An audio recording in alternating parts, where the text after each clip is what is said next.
What's up, everybody, and welcome back to On the Edge of Hope. Where tonight our special guest is going to be Gannon 136. Those of us in our group know him as Patrick. Other people know him as Patrick, but we call him Gannon.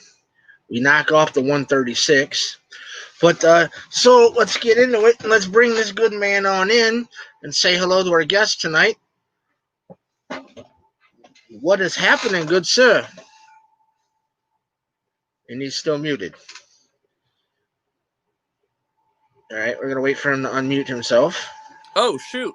I was talking the whole time. Yeah, I'm just sitting here, sitting here enjoying my day off of work today. So, what did you think about the intro I just had right there? Cool, cubic, lots of words, lots of text. Only thing you need is music. Yeah, we'll get there. It's kind of crazy in a world of copyright, you know.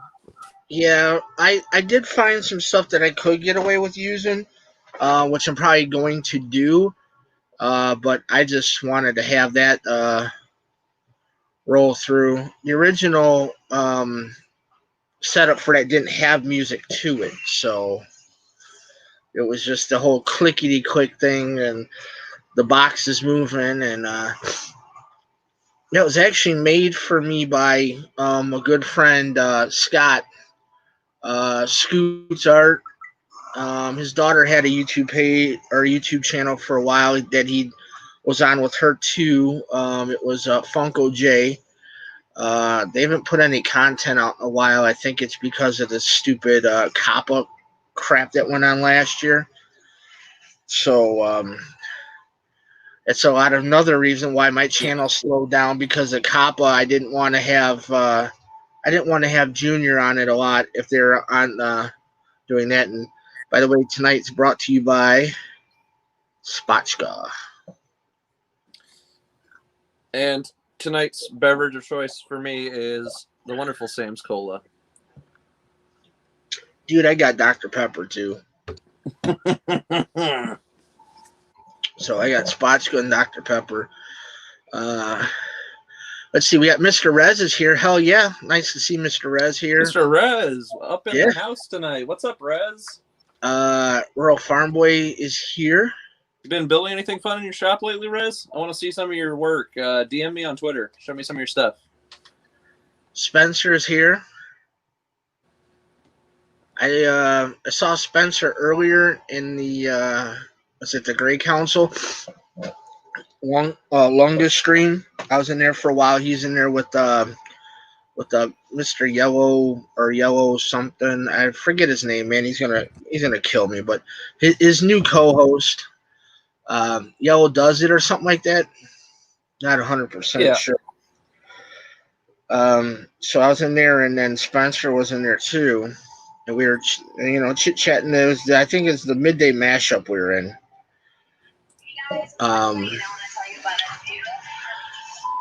So Gannon 136, also known as Patrick.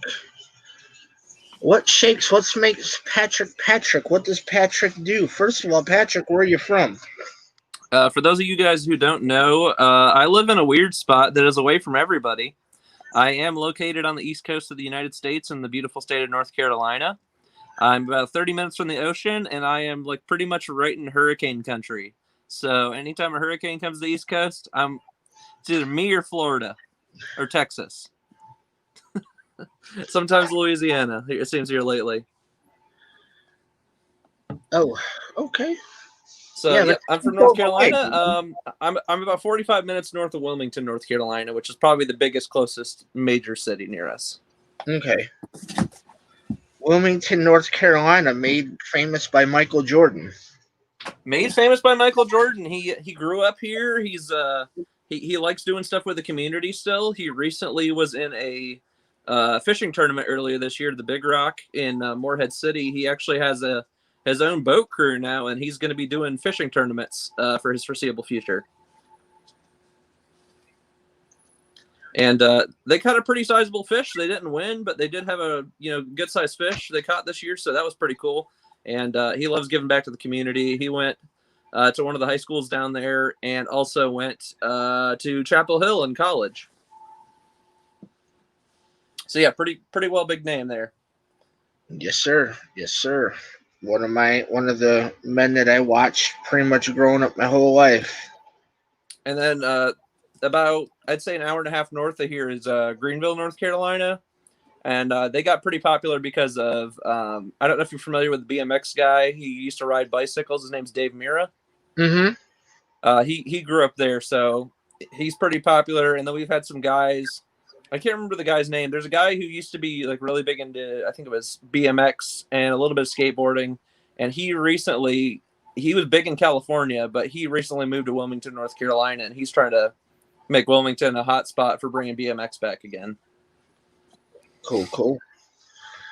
But right, yeah, so, I live in a military community, so lots of military here.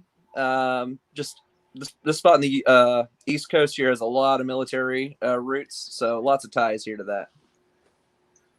cool. Even though I've been civilian my entire life, I've had family members who've served. We got lots of friends who are in the military. And we got a pretty good Star Wars community here. It's smaller than, your urban city, but we've had a pretty healthy community. Everybody here supports each other. We got Mando Mercs here. We got some 501st guys who are here. Overall, everybody supports everybody, helps each other out. Nice. So, you shout out to the Carolina Garrison, by the way, because I get to hang out with those guys every time we have a premiere at the theaters. Oh, okay. That's your local local 501st? Okay. All right. Let's see. So you are, how old are you? I'm 26. 26. He's a youngling, kinda. No, let's see. No, can't call you a youngling. We'll just say you're older Padawan. I'm older Padawan, younger Jedi Knight. Younger Jedi Knight. You're almost a Jedi Knight. Padawan's not bad. I don't know if you heard, High Republic is about to unveil a teenager who is considered the youngest possible Jedi Knight at that point in the Jedi's history. Really? So get ready. We got a new character coming out who's going to be a really young Jedi Knight. I'm down. I will be there. I am down. I'm just excited to be getting some new stuff, not having to wait, 10 years for the next thing. But let's see. So you're in you're in North Carolina. Southeastern North Carolina, yep. And then one of our other friends that we all know so well, I believe she's in South Carolina, not relatively local. Lady Kylo. Hopefully she comes tonight. I messaged her earlier. So you do some unloading for work, I understand. Yep, I stock and unload for the wonderful people for a very large corporation I will not name, but it rhymes with tall fart. Oh, okay. Tall fart. Okay. Well, as long as it's not short spooge, tall farts are okay.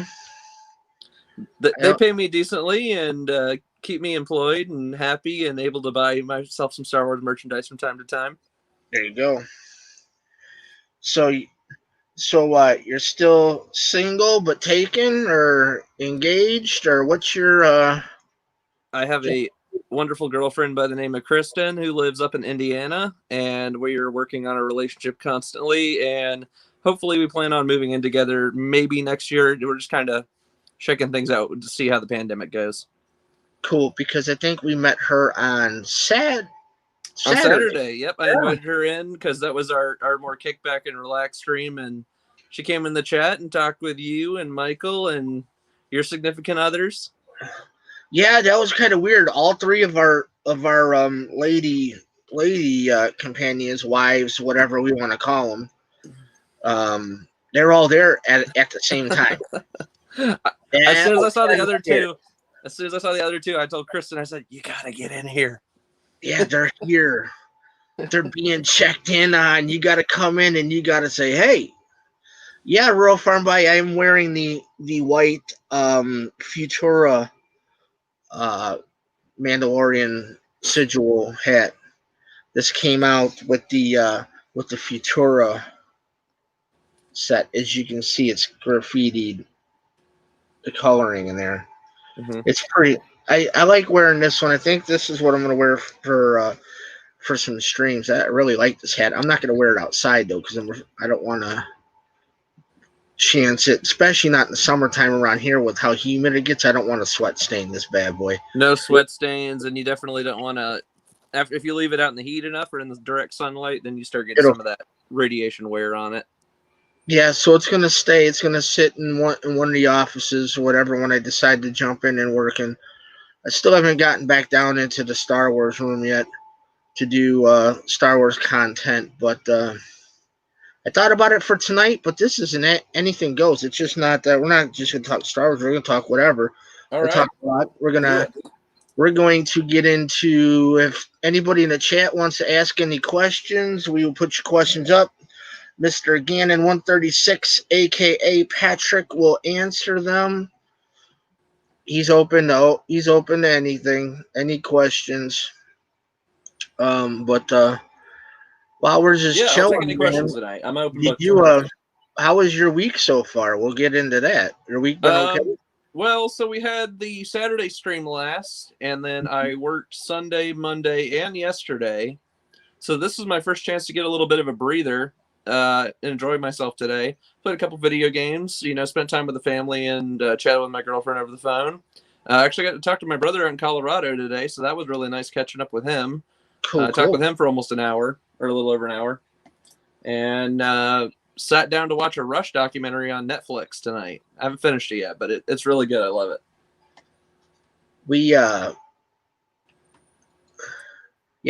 Because we didn't have a Monday night Bacta tank, and then I was expecting for it to pop up Tuesday because it was discussed it might be a day late. Here's a question for you here from Rural Farm Boy. Beyond the Outer Rim podcast fellows, John Ross. Maybe you're familiar with him. Do you know John Ross? From Beyond the Outer Rim. Name sounds familiar. Never listened to Beyond the Outer Rim, no. I might have had like a Twitter DM with him at some point if they were trying to promote the pod, but yeah, I just don't have time to listen to pods anymore. I need to make more time probably, but I have this weird like thing with pods where I can't just listen to the most recent episode. I'm one of those guys that has to like start from the beginning and listen to all of it. Because then I feel like I'm missing out, especially if there's like an inside joke or something. They were like, ha ha ha, this is this thing we say. And then everybody else, who's their regular listeners are like, ha ha, that's funny. And then I'm just like over here like, I don't get it. You're like, I missed something here. It's like when the Hollow Boys, Andy and Josh, they started bringing up the joke about the funk hole. I'm like, never heard that one before. Don't fall down the funk hole. But I'm in on that joke because I got Funko, so it wasn't that too crazy. Jonathan Stubbs? I don't know what you're talking about there, Rural. Sorry. I did receive some boxes that had a few of those things Michael likes to collect, Funko Pops. Oh, those things he doesn't collect? Well, he's a closet collector. He just doesn't want to say he is. Okay. My mom stopped by. Hey, Mom. Hi, Mom. She's downstairs. Just say hi like you said, hey. She said, hey. Gotta give Mom some love in the chat. There you go. Say hi to my mom. Hi, Patrick's mom or Gannon's mom. It's the first time Mom's popped in on a live show, so that's awesome. Well, good thing we're behaving ourselves. Yeah, good thing it's not safe for work stream tonight. Well, that's why she popped in, because it doesn't say Mom don't watch. Yeah, Mom did something pretty cool tonight. She had the last beer in the fridge. Whoa! She's living life on the edge. Oh man. me being over 40, that's okay, because if I was like at your age, there you go. If somebody took the last beer out of my fridge at 26, that's definitely living on the edge. Because you're on the edge of taking your you know what to the liquor store and getting more. I'm gonna say taking your new what because I don't want to. There's a mom in here, and she says she had to. Well, hey, you know She what? said she earned that beer. It's everybody's Friday on a Wednesday, so yeah, Yeah. everybody deserves. Hump day. You got to treat some Wednesdays like Fridays. That's the college life, man. You treat your Wednesdays like Fridays because you ain't got nothing to do until Sunday when you do your homework before your Before classes. you got to be back in class Monday morning. Uh-huh. I remember. May have been 20 years ago, but I remember. One of the few things I remember. Yep. Yeah, I lost track where we're at. That's okay. You open it up for questions, but yeah, you can ask whatever you want. That's fine. Yeah, I was thinking I was gonna. Damn.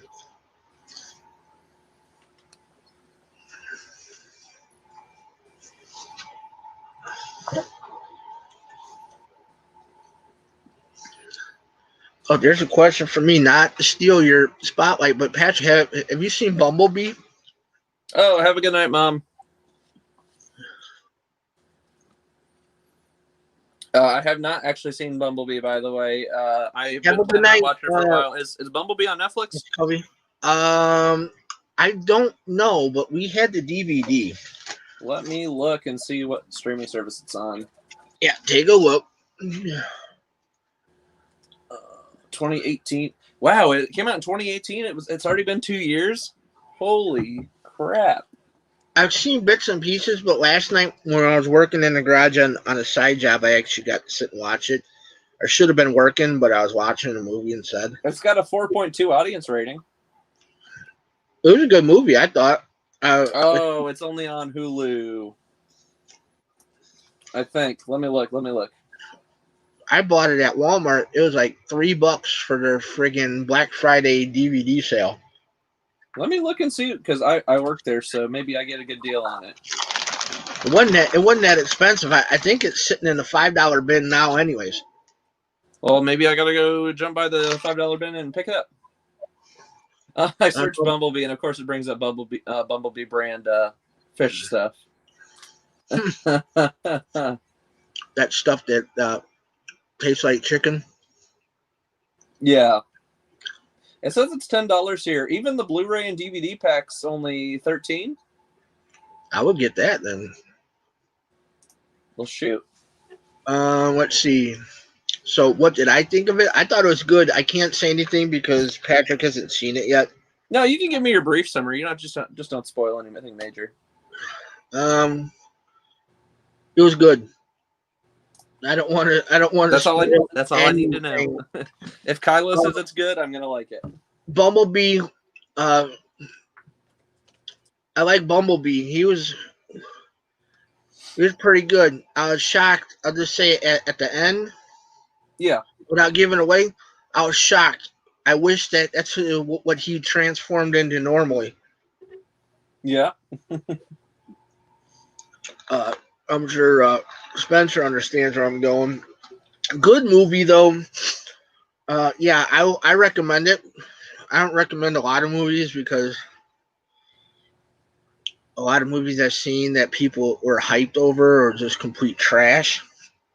Yeah, I generally try to stay away from anything that's too overtly hyped. And we used to bring this up on my old podcast, the Resistance broadcast, which you guys, of course, listen to every once in a while over there on Do you have Star Wars Amazon News Net. Prime? What? Do you have Amazon Prime? I don't. No. Oh, okay, I was gonna say because Spencer just said it's on Amazon Prime too. Oh, on Prime Video. Mm-hmm. That's all right. I'm gonna pick it up. I'm gonna pick up that and some other stuff here. But let's see here.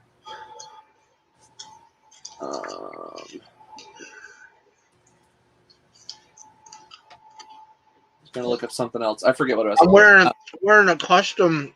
I don't know if you guys have seen this before, but it's a custom hoodie.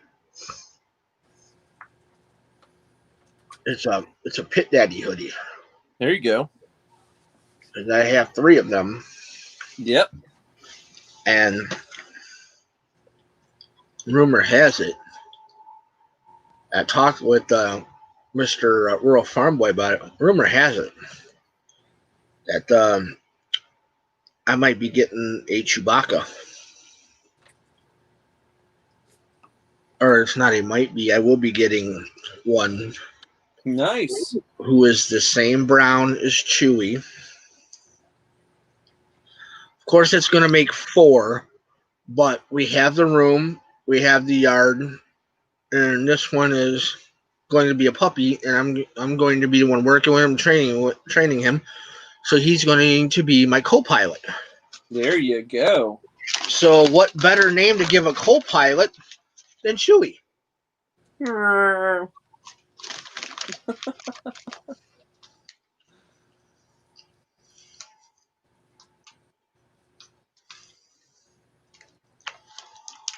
Have you watched Wonder Woman 84 or that Soul movie yet, Patrick? No, I was actually going to watch Soul tonight, and then we ended up not doing that. I ended up watching that documentary on Rush instead. So I'll probably either watch it. Well, no, I don't know. I think Mom wants to watch it, so we'll probably watch that one together on Saturday. I haven't seen either one of them. I don't know if we're going to see either one of them. It's a decent movie. I got can Disney take. Plus. You know, there's a lot of stuff on Disney Plus I want to watch. I just haven't made time for. So maybe So I think Soul's on Disney Plus. I think what is 84 is on what, HBO? HBO Max. So we'll have to get up in there and figure that one out. So Spencer, yeah, probably, but I'm not in a rush for it. I've heard mixed reviews on 84 already. I've heard very good ones. I've heard very shitty ones, and they're pretty much It all about. kind of depends on your taste. I heard it's overall divisive of a film, so there's gonna be some stuff in there you might like and some stuff you don't. But yeah, I don't know. I won't know until I see it. You know. Right. So I'm gonna take my time. Got a lot of other stuff I'm trying to get caught up on. Trying to get caught up on some stuff around here. Trying to get this lighting in this room better. Now that I'm going to be doing live streams rather than just records and edits. But that's all we used to do were records and edits. And then the only thing I did live were like video game streaming. Yeah. So now that I want to do some streaming in here, I'd never be able to probably do this downstairs. Heck no. Because I have a one of those shop lights, because they have shop lights in the ceiling down there. Yeah.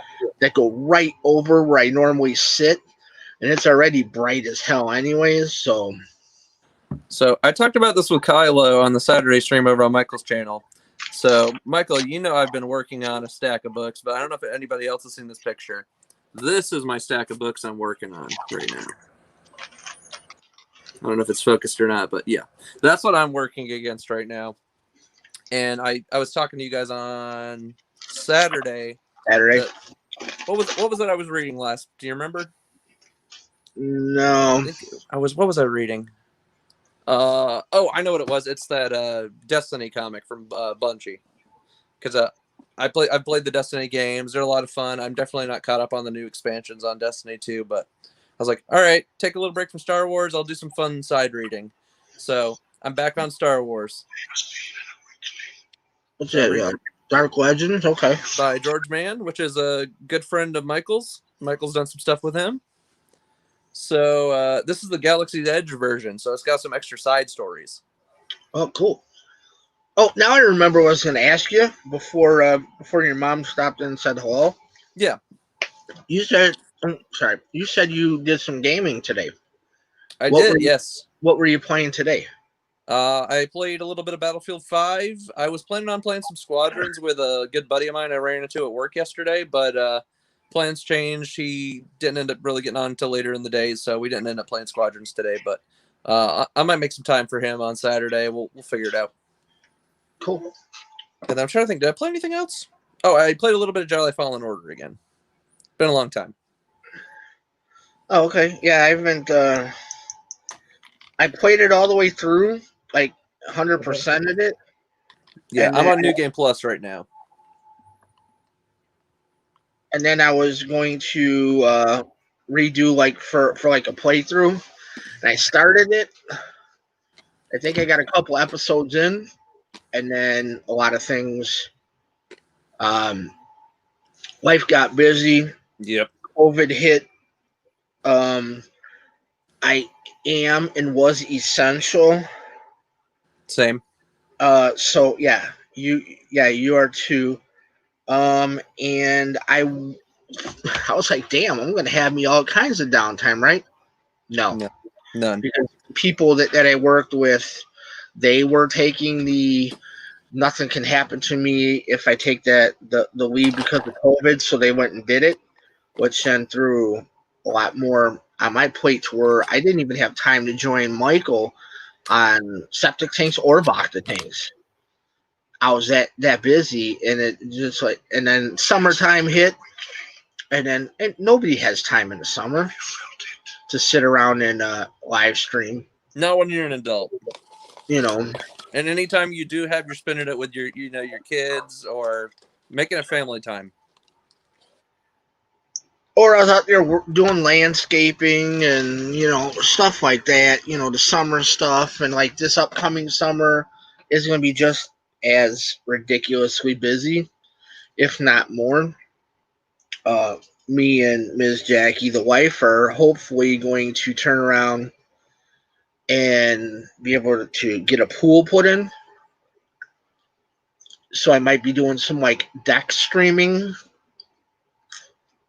kind of like a luau type thing, to where I'm sitting there streaming in from the outdoors.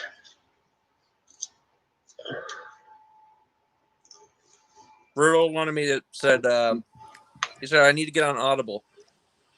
I know Mark Robert Thompson does a lot of the voiceover work. I've listened to some of his samples. Love what he does. But I have this weird quirk as a Star Wars reader. I have to have a physical copy in my hands. There's just something about the smell of a book, reading actual text on paper that's just like, it's so cool to me. So when everybody says you need to do audiobooks, it's so much quicker. It's like, yeah, I'd get that Star Wars knowledge, but at the same time, I fall asleep listening to YouTube videos, like a 10-15 minute video. Like if I put on Audible, I'm gonna fall asleep.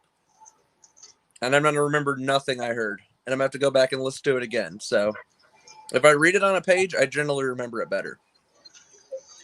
What is your console of choice? Xbox. However, I have had a Nintendo Switch since August, and I am having a blast. I would like one of those, but they've not made it back in stock at any store around here. They came back around August and September, and then the closer we got to Christmas, it was just like the same thing all over again. They went right back out of stock again. Mm. And you can't get a regular Switch, but if you want a Switch Lite, you got a better chance to get a Switch Lite. But nobody wants the Switch Lite because you can't plug it up to your TV. Gotcha. Yeah, I didn't know the difference between the two of those. Yep. With the Switch, they still have the same charging cable for USB-C on the bottom, but you can't. There's no dock to plug it into your TV. It's only a mobile handheld device. But with the regular Switch, you can pop the Joy-Cons off the side and plug it into the dock with an HDMI cable right to your TV. Okay. And I love my Switch. I got Mortal Kombat 11 for Christmas, and that's been so much fun. On Switch? On Switch. Not the best graphics, but it is actually a blast. The online mode's kind of iffy just because Nintendo has weird servers. They're not quite caught up on running multiplayer online for certain games. So okay. Still a little wacky on that end, but their price is $20 a year for a membership, whereas you'll pay $60 to $100 for Xbox or Sony. So right. Yeah, I'm a PlayStation guy. I've got a lot of friends who play PlayStation. The only thing that I play on Xbox would be like their exclusive games, like Halo or Forza. Yeah, I was a huge Halo fan. One Did of my you see best what's coming friends, back? What's that? Did you see what franchise is coming back next year or year after? Mm-mm. Perfect Dark is coming back. Get the fuck out of here. Yep, they dropped a trailer a couple of weeks ago, and they said it was basically so Microsoft bought Rare, and Rare is known for wonderful games like the Banjo and Kazooie games, and they just released Sea of Thieves 2 years ago, and Sea of Thieves has been a huge hit. They did, they did Perfect Dark and Donkey Kong, all the Donkey Kong Country ones. I remember those. Yep.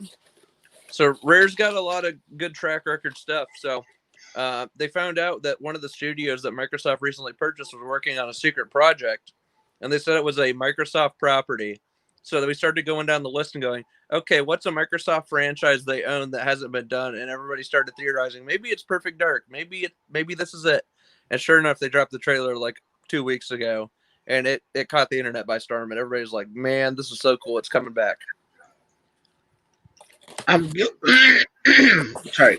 I'm guilty. I didn't even know that. And I used to play that all the time on my 64. Me and my buddies play Perfect Dark on a weekly basis. I still have my copy, actually. Let me find it.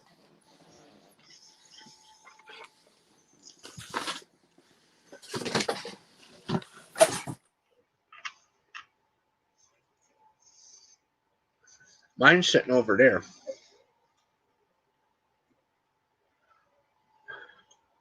In one of my drawers in my filing cabinet.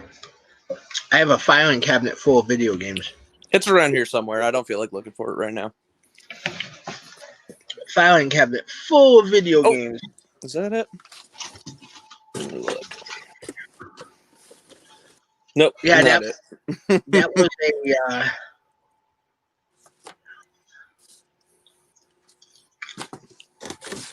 Banjo Kazooie is great. I never played the first Banjo Kazooie. I actually grew up on Banjo Tooie, which is the sequel.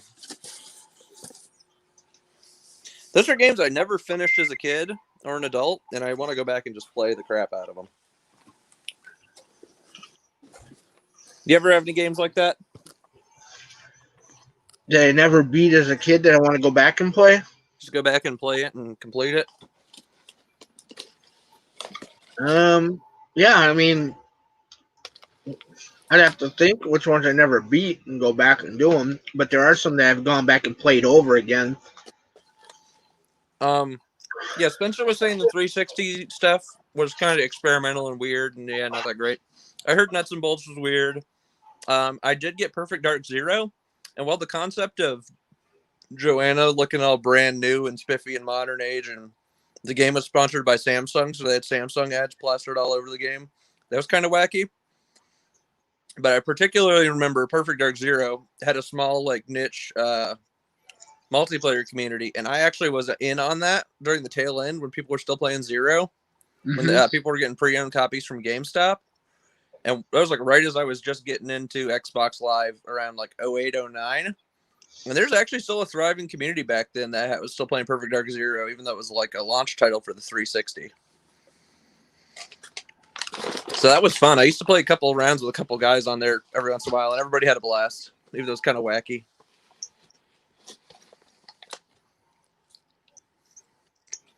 There's a lot of 360 games I really got into, though. Like, back in the day, I was really into the Battlefield Bad Company games. Oh, my gosh.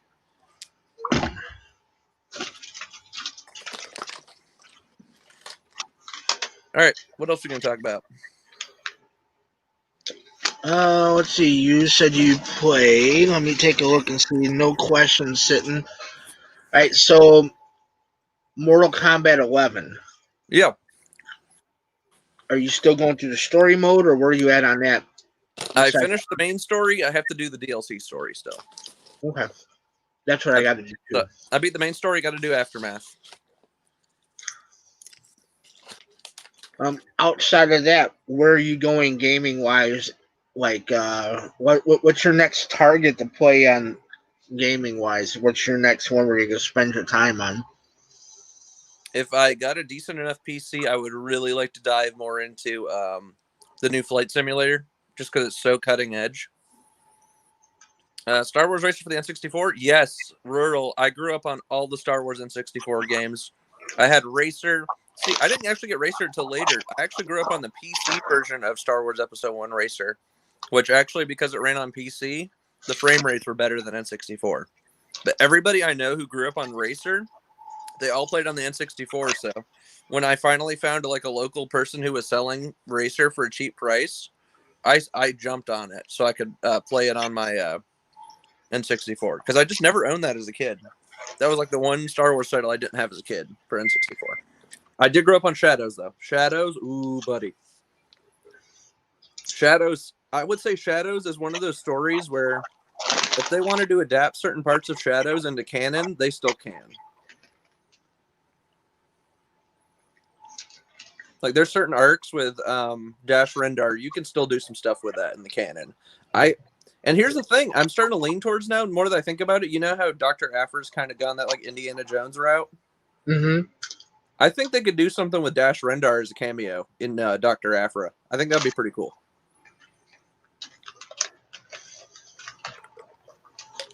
I just think they should do maybe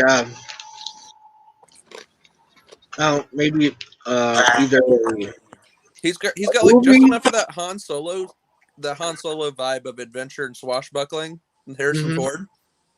And I think they've done a pretty good job with Afra of capturing that, like, you know, like almost like that Tomb Raider sort of aspect, like kind of Tomb Raider mixed with Indiana Jones, like that side of Harrison Ford. And I think the other side, like that's more like action gunslinging oriented, that side of Harrison Ford is pretty well represented by Dash Rendar. So if he made a cameo in Afra, I would totally be down for that.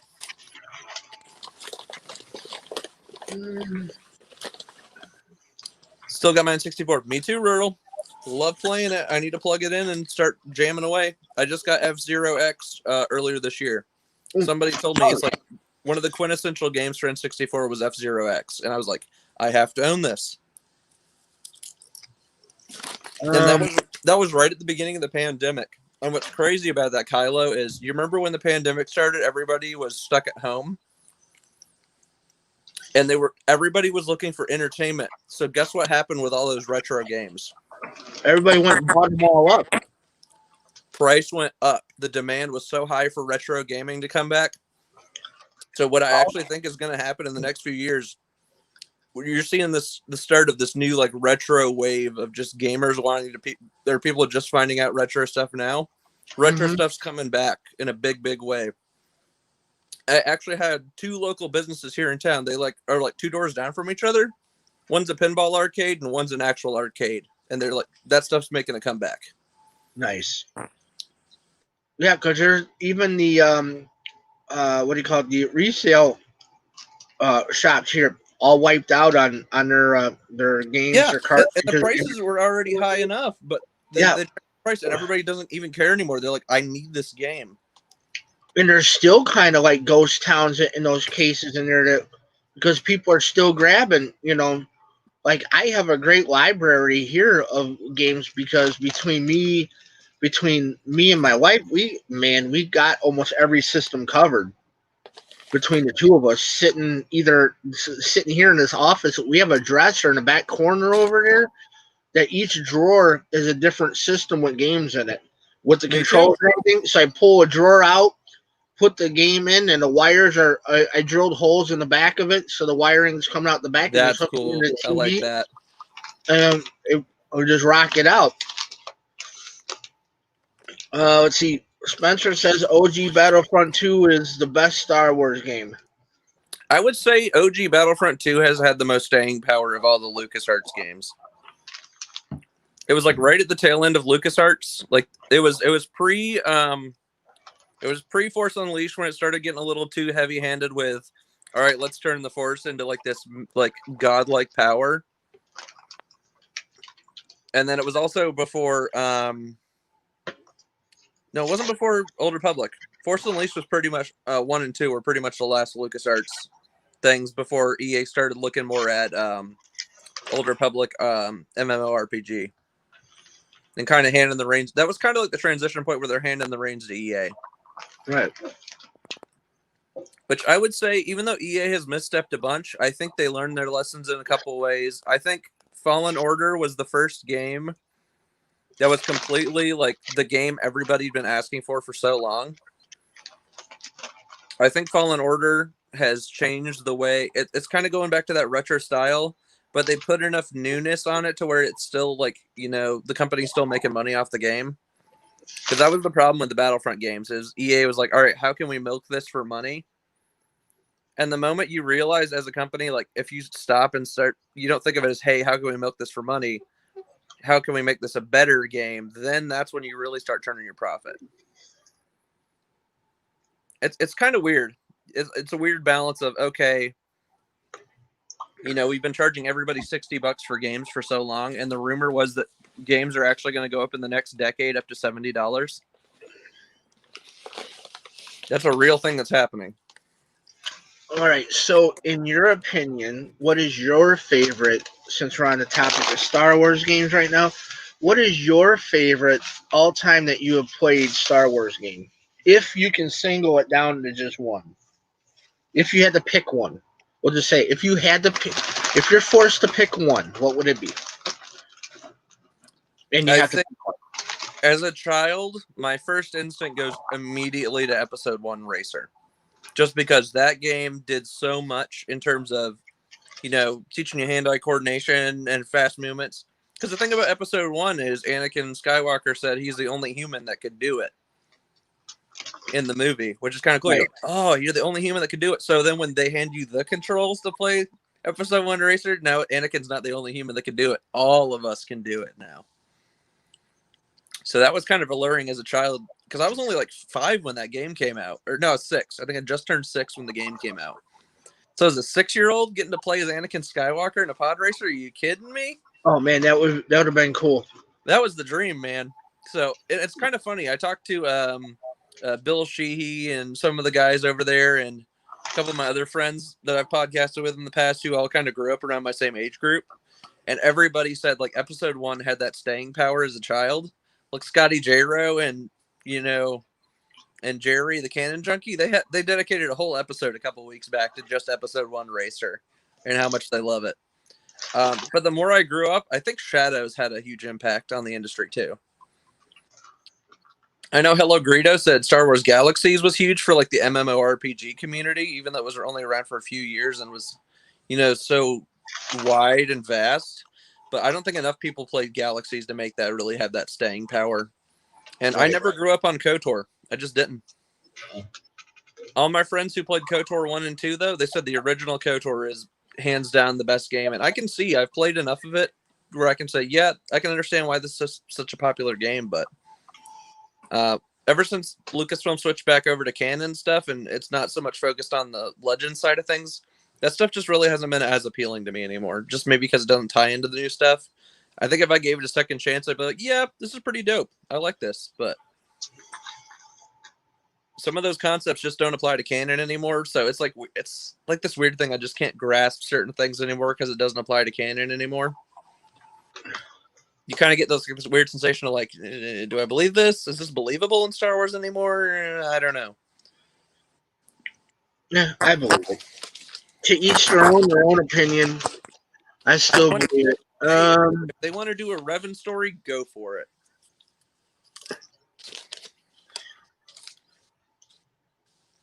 So yeah, so you're gonna go with the Episode 1 Racer? I'm gonna go with Shadows. Oh, Shadows? Okay. Just because Shadows did a lot. However, as we've been seeing with Mandalorian recently, the Dark Forces games are actually having more input in Mandalorian. Like the mid-90s Star Wars culture is really having an impact on today's canon.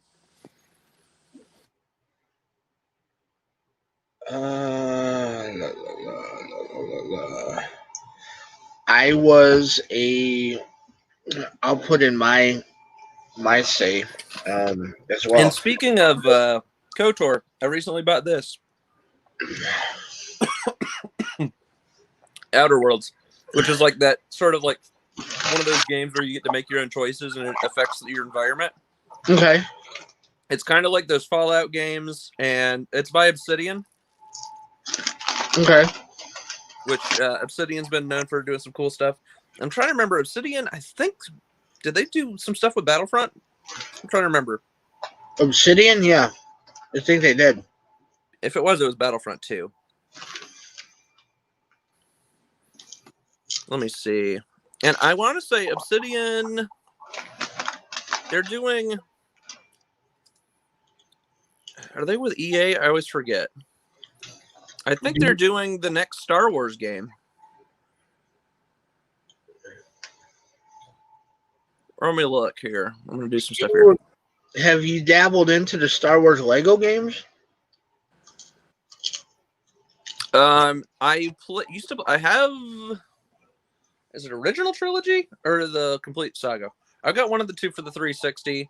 Everybody like clamors at how amazing the Star Wars stuff on Lego is. I've just never given it the time, so I really need to just go ahead and just put all of my time aside and just like dive into Lego full force. And I have Lego Force Awakens. I got it not this Christmas, but last Christmas. It's still sitting in the packaging. I haven't touched it. Oh man, you gotta play that because the Skywalker saga comes out this summer. Yeah. So I guess I need to just full force. I thought it was summer. When did you say? Oh, that's right. I forgot. They bumped it back, didn't they?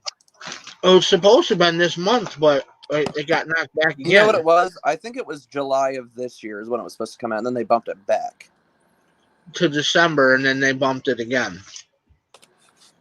Let me look. It's still saying 2021. Let me look here. When's the release date? I'll look on Wikipedia. That's what we do here. They're saying spring 2021. Spring 2021 is when it's coming out. I can't wait. Dude, I love the Force Awakens version. Oh, good stuff. I will say, though, after watching the holiday special on Disney Plus, I am definitely down for some more Lego fun. So I just need to dive in and play the games. I haven't seen the Lego holiday thing. I'm probably going to watch it tomorrow. I know I've been slacking. There are so many canon deep cuts in that thing. It's ridiculous. I watch it as like a hardcore lore junkie. And the stuff that they were doing and the stuff that they're pulling from different moments in canon, my jaw dropped the first time I watched it. I'm like, did Lego really just make that reference to that thing? Oh, it's so funny. There's one thing in particular. You need to check this out, Kylo. Max Rebo shows up in this. Spoiler alert. Okay. So the moment Max Rebo shows up, pay attention because it's so funny. Okay. It'll make you think for a second when you start thinking about it. You're like, wait a minute, what? Oh! Recently played Lego Clone Wars. Recently, that's super underrated. Yeah, Lego Clone Wars. I didn't even know the game existed until I started doing some research into Star Wars gaming. And that was on somebody's list as Lego the Clone Wars. I went, Lego made a Clone Wars game? And then I looked into it, and it's a full Lego game, just like the other 2 or 3 games. And a lot of people say Clone Wars is like one of the best out of all of the games. I think my wife has it for Wii. And I'm gonna look into it, see if it's on a different platform than Wii. Like if it's on like maybe like PS3 or something. Or whatever, see if yeah, I think that was a PS3 title. Because it was the 360 generation. So it's definitely PS3. Yeah, so I'll have to look, see if I can track it down, because I'd rather play it on them. Hey, Jackie's here. Welcome to the Gannon and Kylo snack hour. Dude, I'm eating popcorn. Me too! This show on my screen is so awesome, I have to eat popcorn while I watch it. No, we're just such fans of Star Wars. We're just used to sitting in the theater that we're just like, we gotta have popcorn. Yep. we talk about we're having popcorn. Kylo says Star Wars. I say, how long do you want me to put this in the microwave for? How much butter do you want? Dude, I buttered the shit out of my popcorn. See, Like that's my another thing we've never talked about is like Star Wars has like this weird, since it's like such, it's tied so much to the movie culture. Like, I want to like, can you imagine how much popcorn has been consumed while watching Star Wars? It's got to be up there. It's one of the highest. I consume 2 buckets every time I go see one. On opening night? Opening night, dude. Free refills on the large one. Dude, my friend, he has one of those refill buckets every year. And so, like, anytime he would come with us to opening night, we just pass it down the row of all of our friends, just back and forth. And now that we live in, like, a world of COVID, I'm like, how did we not all get sick? Because, you know, when you live in the middle of a pandemic, you start thinking about stuff like that. You're like, how the hell did we not, like, puke every time we went to the movies? Because we're not a bunch of punk bitches. Yeah. Star Wars fans don't whine and cry. I am really glad, though. I have a Last Jedi popcorn bucket, and I have a Rise of Skywalker popcorn bucket. Sadly, I did not get a Force Awakens one. I didn't get a Rogue one. And I don't think I have a Solo. But you remember when Solo did that stuff with Denny's? Yeah. I got one of those Range Trooper milkshake cups. No. They didn't have them at the one here. And we ran out of the Chewbacca ones here. I wanted a Chewie, but I couldn't get a Chewie. They didn't have any of them here. Yeah, you had to get them, and then like if you didn't get them, you had to like wait a couple days and then come back and then see if they had some more. They just never got them. And then our store always had trading cards. Always. Did you get any of the trading cards? Nope. So our Denny's suck ass, dude. So they were sponsored by No Kid Hungry. So you paid like I think it was $4 for a pack of 3 or 4, and you get one of these, have the Denny's logo on it. Nice. And you got a character from Solo, have the Topps logo. A nice card. And if you actually turned it around and if you got all of the cards in the collection, it had a puzzle piece on the back, and you could put them together to make an image. Oh, okay. So if you're a card collector, these are really cool because they make images if you put them together. But I think like my brother and I, we were splitting it, and I think I ended up buying some packs for him too. And then I think he still has his somewhere. But yeah, we loved that because like he'd open up, I'd buy like 5 packs at a time, and then I'd let him open some, I'd open some, I'd let my parents open some.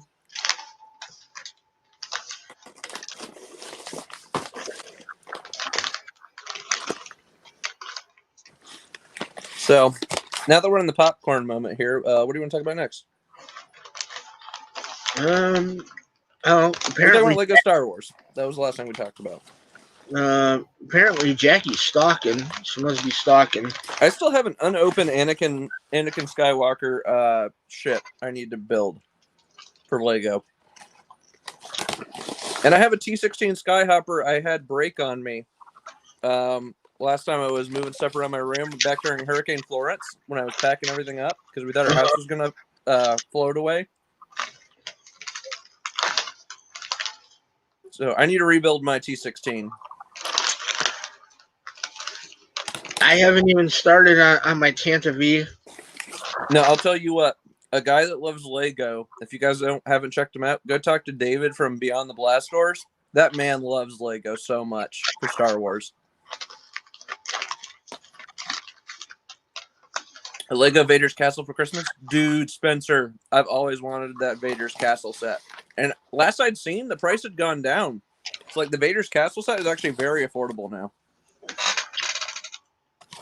Jackie bought me that a couple years ago, and when it came out, and that was a fun build. And I'll show this to Spencer because it comes with his TIE Advance.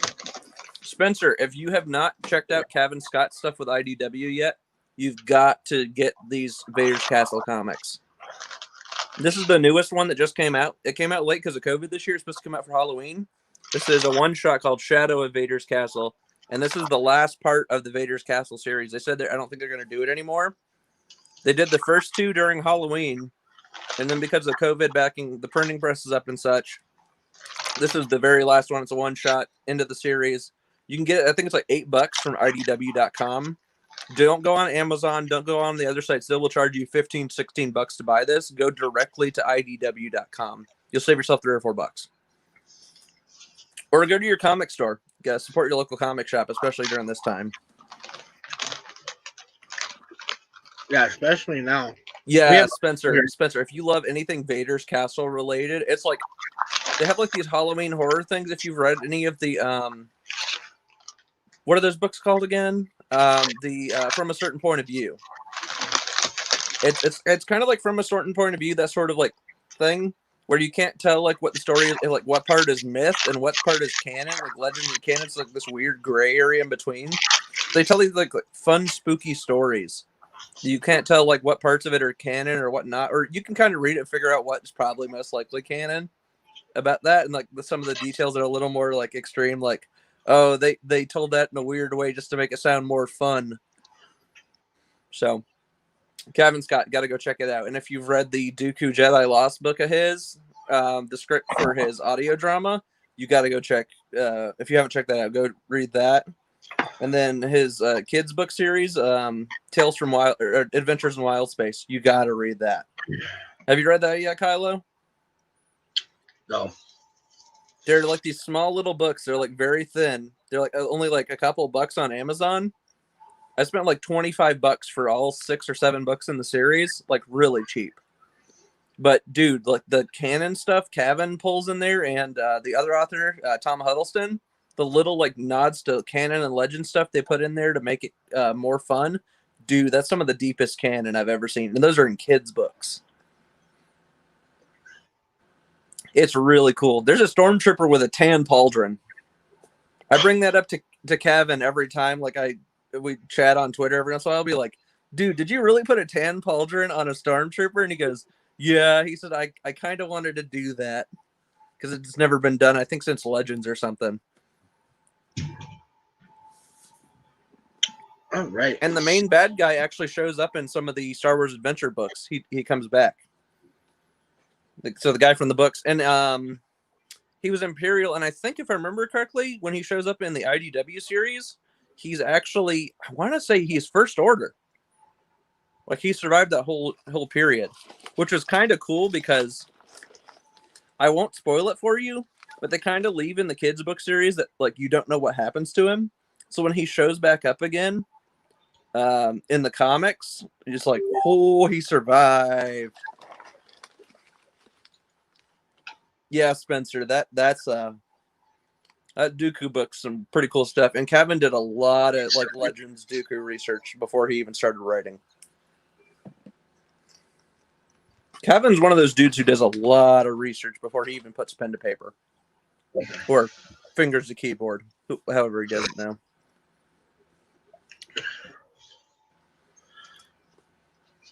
All right. There's a couple writers who are doing canon stuff right now, Kylo, that are like, they're still considered like lower tier, but they're doing some really cool stuff. They're like the next up and coming guys you want to start reading. I'm going to turn around and check and see when I get some time. We're either going to do, I don't know if we're going to do audiobook. I might get some actually hard copies. But when I read hard copy, because I have a slight dyslexia, it takes a while. Oh, yeah. I can understand why you'd want to do more audiobook or like ebook or something like that. That's why I don't do a lot of hard copy reading, because it will take absolutely forever.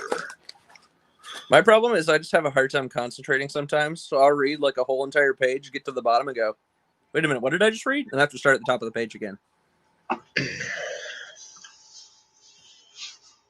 So, and I focus on key details. I'm very peculiar about like small canon details. I'm deep into that sort of lore memorization stuff. Maybe someday I'll take on Alex Damon, Star Wars trivia. I did that Dragon Con like test quiz, like because the Dragon Con quiz is like the ultimate Star Wars test. Kylo. What's Like that? the smartest people who know like Star Wars trivia go to Dragon Con in Atlanta every year, Okay. and they do the Star Wars contest. And the guys who come up with those questions, like they're the hardest Star Wars questions you've ever seen in your life. They'll be like, "What's the name of that ship that showed up in Leia, Princess of Alderaan?" You go, "Wait, what?" Like, I don't remember that. Have you read the newest Thrawn book? Spencer, no, I haven't. I'm actually really behind on Thrawn. I read the first two Thrawn books. Thrawn Treason is my next. And then I have to read, what is it, Alliances? No, Ascendancy. I have them all. I just haven't got around to reading them yet. I think I own just about all of the books. And if you have a question about like a book, like you think, do I have all the books? Go talk to Herman on Twitter. I think it's Herman22 is his name. I want to say is it? Let me make sure that's right. Yeah, Herman22, HERMANN, 2 N's, and then 22. He has his entire bookshelf. He's always updating it as like new comics and books come out. He'll take a screenshot of his entire bookshelf, and he'll say, "This is the entirety of the canon." So go talk to him. If there's something you're missing, he can help you out and help you find what comic or book you're missing. Cool. Let's see.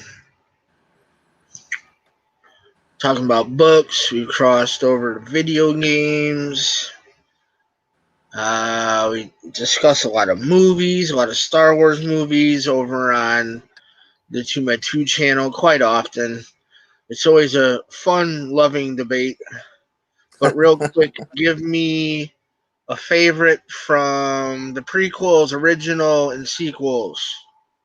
So those of you guys know, I grew up on original and prequels. So my dad introduced me to the OT on VHS right before the prequels were coming out, like episode 1, around 99. So I like jumped straight from original trilogy like right into episode 1, which is really cool because I know for a lot of you, Kylo, like you guys, you grew up on the OT, and then you had to wait several years before you could ever get episode 1. So as a kid growing up, it was really cool to like, I didn't get to see like special editions until I was a kid. And then so I saw special edition. I don't think it was special editions. It was original VHS. And then I saw a special edition later. But then I jumped directly into episode 1 as a kid. That was so cool. Look, you just showed up. Mrs. Ben Solo. I'm assuming that's Lady Kylo, right? It's got to be. I don't know anybody else. I don't know anyone else. Spencer, I gotta check it out. Yeah, if you're friending me on, do you have me as a friend on Twitter, Spencer? I don't know. Shoot me a friend request on Twitter. I'll follow you back. We can talk about it after I read Ascendancy. James from the Resistance broadcast told me that there's some really cool stuff in Ascendancy that's like so new in Star Wars we've never seen before, and I'm like, ooh, I'm excited. So prequel favorite, you're probably Phantom Menace, right? I grew up on Phantom Menace a bunch. It's a lot of fun. Episode 2 was my first DVD I ever owned, so I rewatched the crap out of episode 2, so I have a special connection to that as well. But episode 3 was my first one I actually got to see theatrically. So I think the one that ties me the most to my chest here, I'm going with episode 1. I love all 3, but episode 1 I've got like a really close tie to because that's like the first like one I got to see at home right after the OT. Empire is obviously my favorite original trilogy film, and sequels is kind of weird because I loved opening night of Force Awakens. I will nothing will ever top that event experience of episode 7 when Star Wars came back, man. Buddy, I can't even tell you. Like, I've been to episode 8, 9, Rogue One. The only one I didn't see opening night was Solo. But episode 7 opening night, nothing will ever top that, I don't think, in a theater in my life. Like, the excitement in the air was like, dude, that's addictive stuff right there. I think Spencer's right in line with myself. It's either Force Awakens or The Rise of Skywalker for me in the sequel trilogy, but Mm-hmm. I would want to lean a little bit more towards Force Awakens because it introduced a whole new group of characters. Mm-hmm. But Rise of Skywalker tied everything together for me, and Mm-hmm. it brought back the ultimate bad. You know, Yeah, sequels is kind of weird because it has a little bit of everything for everybody. so I'd I say mean, if you're I like agree. if you're like huge on nostalgia, I say Force Awakens without a doubt. Nostalgia is through the roof. It's Force Awakens. If you're like deep into like the deep lore and reading the books and the comics and all of that, I think Last Jedi is your best choice. I know a lot of people who, if you're like a Legends like fan, Last Jedi is not for you. It's just absolutely not for you. Right. I talked to a bunch of friends who grew up on like Legend stuff in the 90s and the 2000s, and Last Jedi just does not jive with what they grew up with, and I totally get it. I know where they're coming from. I've read some of that, a little bit of that Legend stuff, like Luke Skywalker level stuff, and the Legends of Luke Skywalker and that new canon Luke Skywalker just do not jive together. So I understand where they're coming from, and they grew up with a different Luke in the books and the comics in the 90s and the 2000s. So to see like this new iteration of Luke is kind of like a slap in the face to them. So I understand where they're coming from, but I also like what Rian Johnson did, which is he didn't focus on thinking about it like, oh, this is like Legends Luke.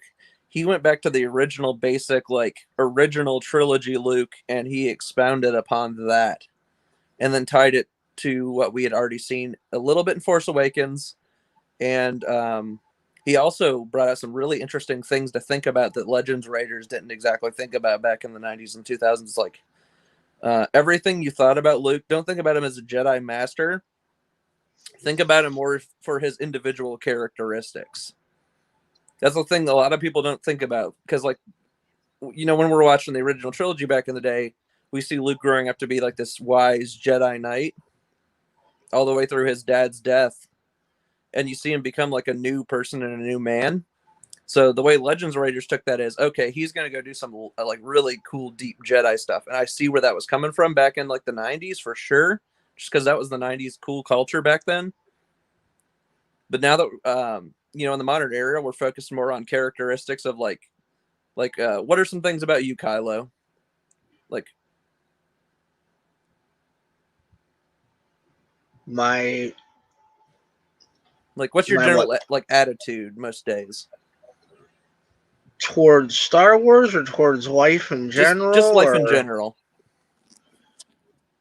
on an average day? Well, let's see. I can't really speak due to the last 2 weeks, but let me just jump prior to the last 2 weeks. Generally, a lot of things have been difficult recently. We've had a lot of ups and downs. We got this stupid pandemic going on And because that's what I people, want to focus on. There's ups and downs in life, right?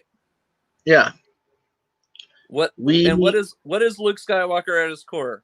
He's a human, just like right. you and me. He's a human. He has flaws. His flaws definitely outnumber his successes, but his successes have been so huge to where people can just overlook his flaws or his mistakes. Kind of like And in that's where Rian Johnson was going with it. kind of like Which is weird. because this year it's been nothing but flaws and things going wrong for pretty much everyone. When we sat on this day last year, the day before New Year's Eve, everybody was excited to get into 2020 because Super excited. We'd a just new seen Rise of decade, Skywalker, whether like you like Rise or not. We were happy for 2020. yeah, and I had just seen the Rise of Skywalker for the third time, and Yep, I same. was like shit was good, you Mm-hmm. know, Heck yeah, man. and then going into, like, oh man, 2019, everything's gonna be good in 2020. Haha, Oh, and we 2020. just saw Mando season 1. We were like Yeah, halfway through Mando season 1. We were ready for more Mando. and we were revved for that, and we were ready for. Well, we were ready. A lot of us, or I mean, I Oh, don't know. Clone Wars was coming out. That was the biggest thing everybody was excited about. Was holy crap, Clone Clone Wars, Wars is coming. Clone Wars is coming. We had a whole brand new line of Marvel movies that were supposed to have been coming. And we're still waiting on. Marvel shows that a fucking year later we still don't have. Well, we got 2 more weeks till WandaVision. Just 2 more weeks, man.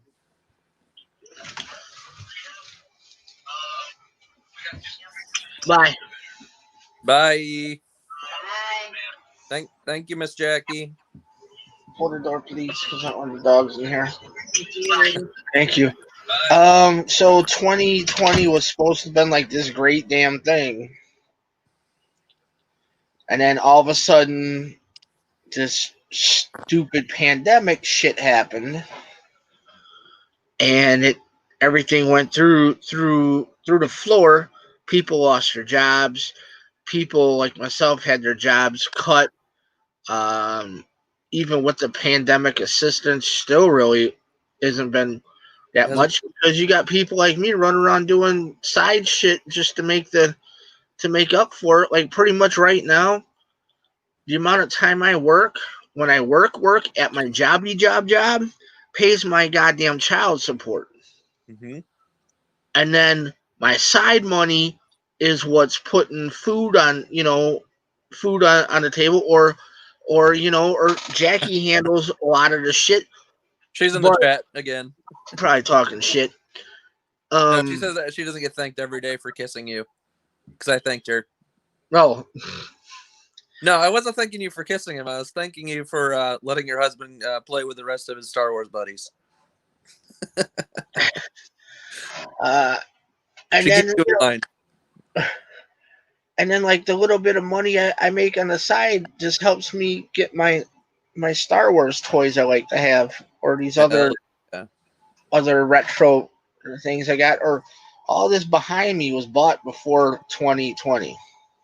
Yeah, most of my stuff is like way pre 2020, all the way back through 2014. I mean, don't get me wrong.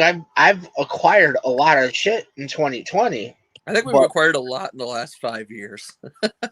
Yeah, let's be honest. And yeah, I acquired a wife too. Fuck. There you go. but I mean, like 2020 sucked, man. I've had, this has been like one of my worst years for medical.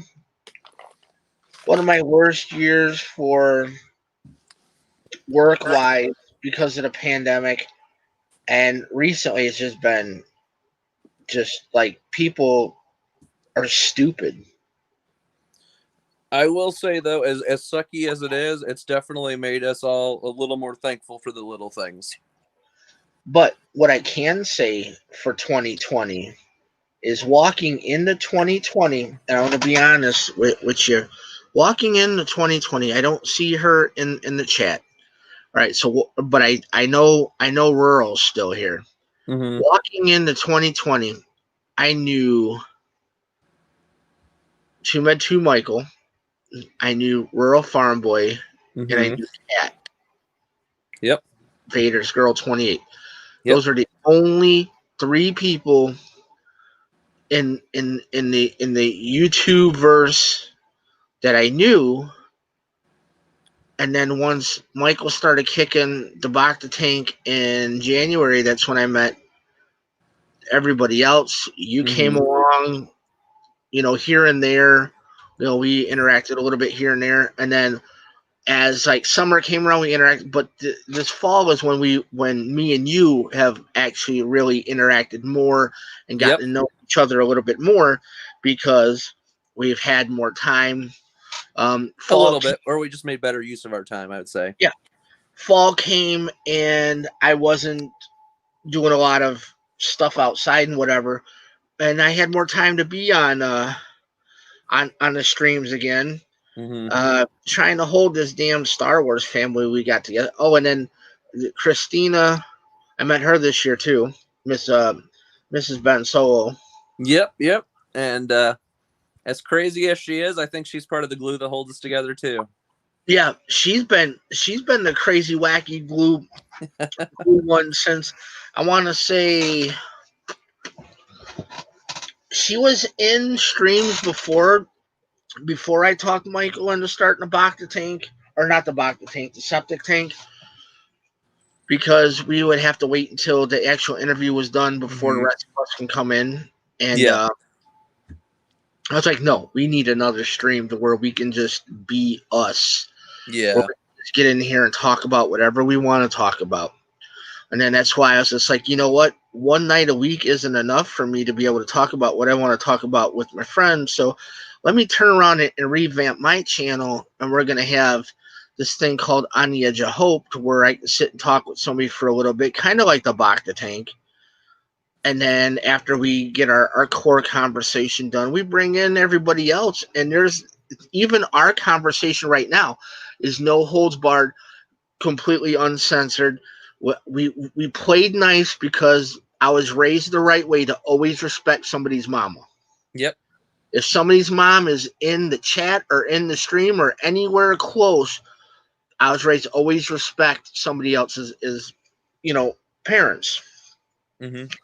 So your mom's probably she's probably finished with that final beer, and she's got her feet kicked up. She might even be asleep. Yeah, she had her feet kicked up about an hour ago as soon as she popped in the chat. I think she was just watching some stuff. She probably saw me tweet and was like, "Oh, I gotta stop by and say hi to the guys."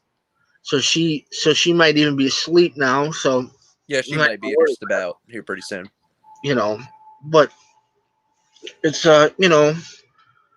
it's been a rough year. But I want to say, walking into this year, only knowing three people. Vader's definitely girl. gain people this year in your life. And I'm happy because I've strengthened my relationship with Michael. Me and Kat, we really didn't talk, but we interacted a little bit more, which is kind of nice. I haven't interacted with Kat really outside of streams. So Kat, if you're in the stream or you watch this later, feel free to message me on Twitter and join us on some streams in the future. I'd like to meet some more friends, and always fun to talk with new Star Wars friends. I've talked to like two in the last 2 weeks. Two people I've never talked to before. Kat's considering coming on and being a special guest. Well, definitely come do it, Kat. It's fun. So, but I have to work out the details with her. But we did discuss that, and I think it was the first one when I had Rural Farm Boy. Nice. That's playing with fire with some of the community. But you know what? That's playing with fire with the cancel culture community. But you know what? I don't care. We don't care. We don't care what you can think what you want to think, but at the end of the day, it's all kind of pointless. It really is. Slapping canceled on somebody. Are you really canceled? No, they can do whatever they want. It's not like they're going to stop doing what they're already doing. I've been unsubscribed on YouTube. I lost quite a few, but you know what? I don't care, because if those people want to unsubscribe because of who I had on my show, they don't really care about you as no. Bye, get out, because you know what? Mm-hmm. That's you're not going to dictate to me who I can have on. I don't care what they want. This isn't their channel; it's my channel. It's like what I used to say when I was podcasting for Star Wars Newsnet. I said, I don't care if you agree with my opinions, but as long as you're willing to, hear some of my takes and, message me and let's talk about this. That's all it cares. That's all I care about. Right. I hear you. I'm going to drop the link. We're going to see if anybody's here that wants to jump by in and say hello. Yeah, we're going to pop by. Somebody jump in and say hello to Mr. Gannon here. Because you never know, somebody else might be stopping by to say hi to Mr. Gannon. Anakin and Vader, they're stopping by. Oh, hey now. I don't know. Have I ever shown you that poster? If it looks like the one that I think it is, I have a puzzle of that I put together. This is actually two posters. Oh, I don't have that one. I've had that since 2005. and I thumbtacked the crap out of the corners of it. So I think what I'm going to end up having to do is Frame. I'll probably end up going to Michael's or Hobby Lobby and having a Get custom frame made for it. Yeah, get it framed, dude, because those push pins or tacks are gonna. I do worry about the paper material too fading over time. So, Ooh. Jennifer Aniston's in the stream. I know somebody had to come say hello to you, Patrick. Hi. What is it like being 29 this year in 2020? You know, being 29, it's horrible this year. It caused me to grow facial hair, and my eyes went bad. Michael's in here. Michael, come say hi. Michael, get in here, you goofy If bastard. you're off work, yeah, come pop on stream and come talk with us. Unless you're on Live It, then you can keep streaming on Live It. Yeah, you can. We'll talk another time. Yeah, you can keep getting your snacky snacks. He has a contract to make money with Live It. He doesn't have a contract with us to make money. We don't care about making money here. We care about putting out great content and looking like, you know who I look like? Holy shit, if I shave my beard. Michael, you're in here. If I shave my beard with the way this hair looks, I think I look like Junior, don't I? Well, yeah, she is your daughter. But wait, no. I was just thinking, if I got rid of this right here, I could have the mutton chops. Uh-oh, he's got a Santa hat on. All right, so you ready to bring this guy in? Oh, am I? Is he here? Yeah, he's here. Is he coming down the chimney? He's gonna come. Well, I don't know. I don't know about that. Come down my StreamYard chimney. In a chimney. Oh, there's Naughty Santa. No, that's not Naughty Santa. He doesn't have that. What did you say? I was just out walking to the island really quick. How is my favorite Blumpkin from Brooklyn? Wait, did you say something about a Blumpkin? I said Blumpkin. I don't even know what to say about that. Holy shit, I got you speechless? My God, there's an echo. Is it echo because you're here? Echo. But anyways, you're out walking the Star Wars live stream princess, huh? Yes, sir. Is the yeah, it looks pretty cold there too. You guys get hit with the snow. I'm actually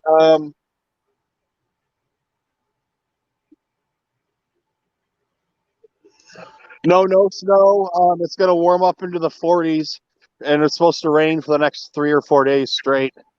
So we're getting your snowstorm. It's just gonna be rain. Yeah, out in the rain rather than what it did because it fucked us up, dude. We had rain. I spent the other day. I didn't go on Live It the other day, and I spent it. My girlfriend was getting your snow tonight, Kylo. And blah blah blah, whatever BS, and I can't tell if everybody's talking right now because of the echo. So I'm hearing like 3 things. I don't know what it sounds like on your end. No, you're fine. No, you're fine. You're not echoing our way. And we lost him. Yeah, it was probably his connection. But yeah, I was saying my girlfriend is getting some of your snow you guys had. Where's she at tonight. in Indiana? Just outside of Indianapolis.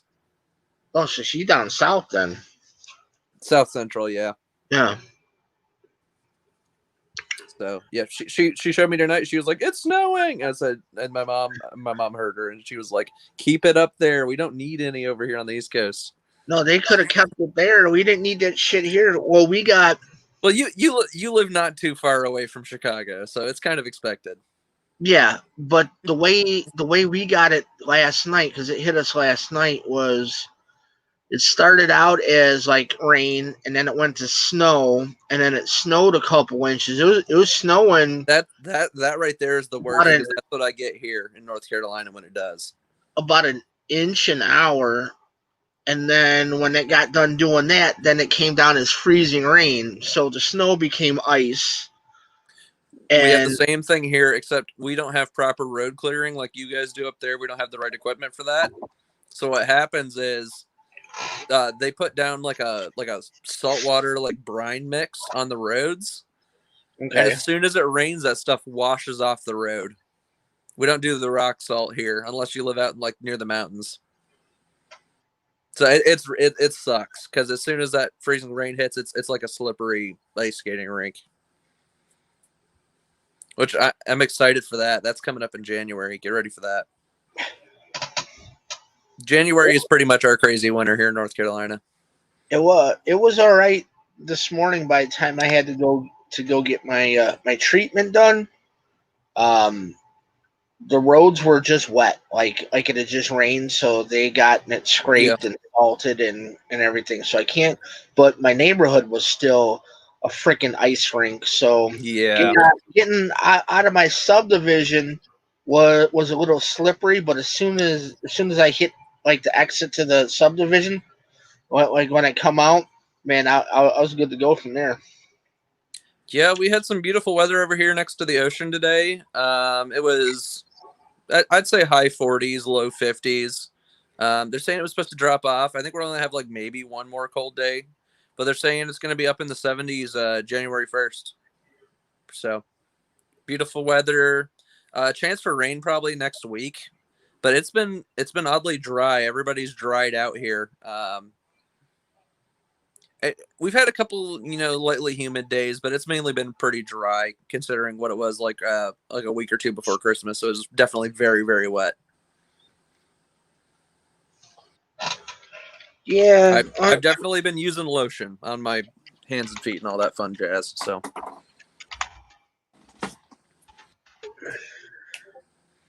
oh, who is messaging me now? I wonder where Rural went.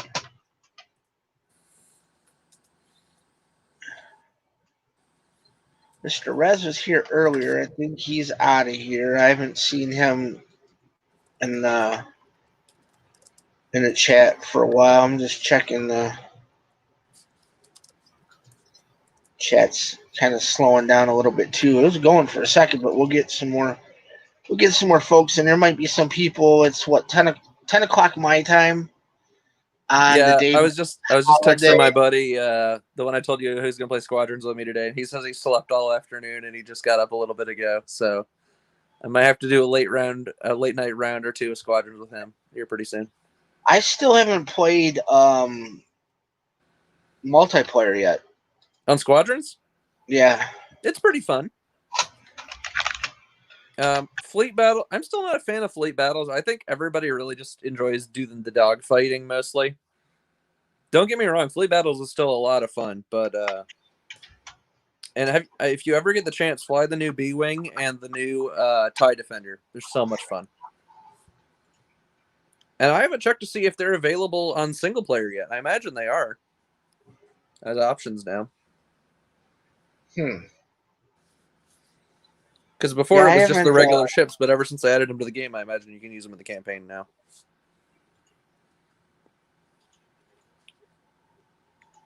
I like the TIE Defender just because it's the only TIE fighter that has shields. It's a little slower, but it's basically what you wanted in a TIE Defender ever since you saw it in Rebels.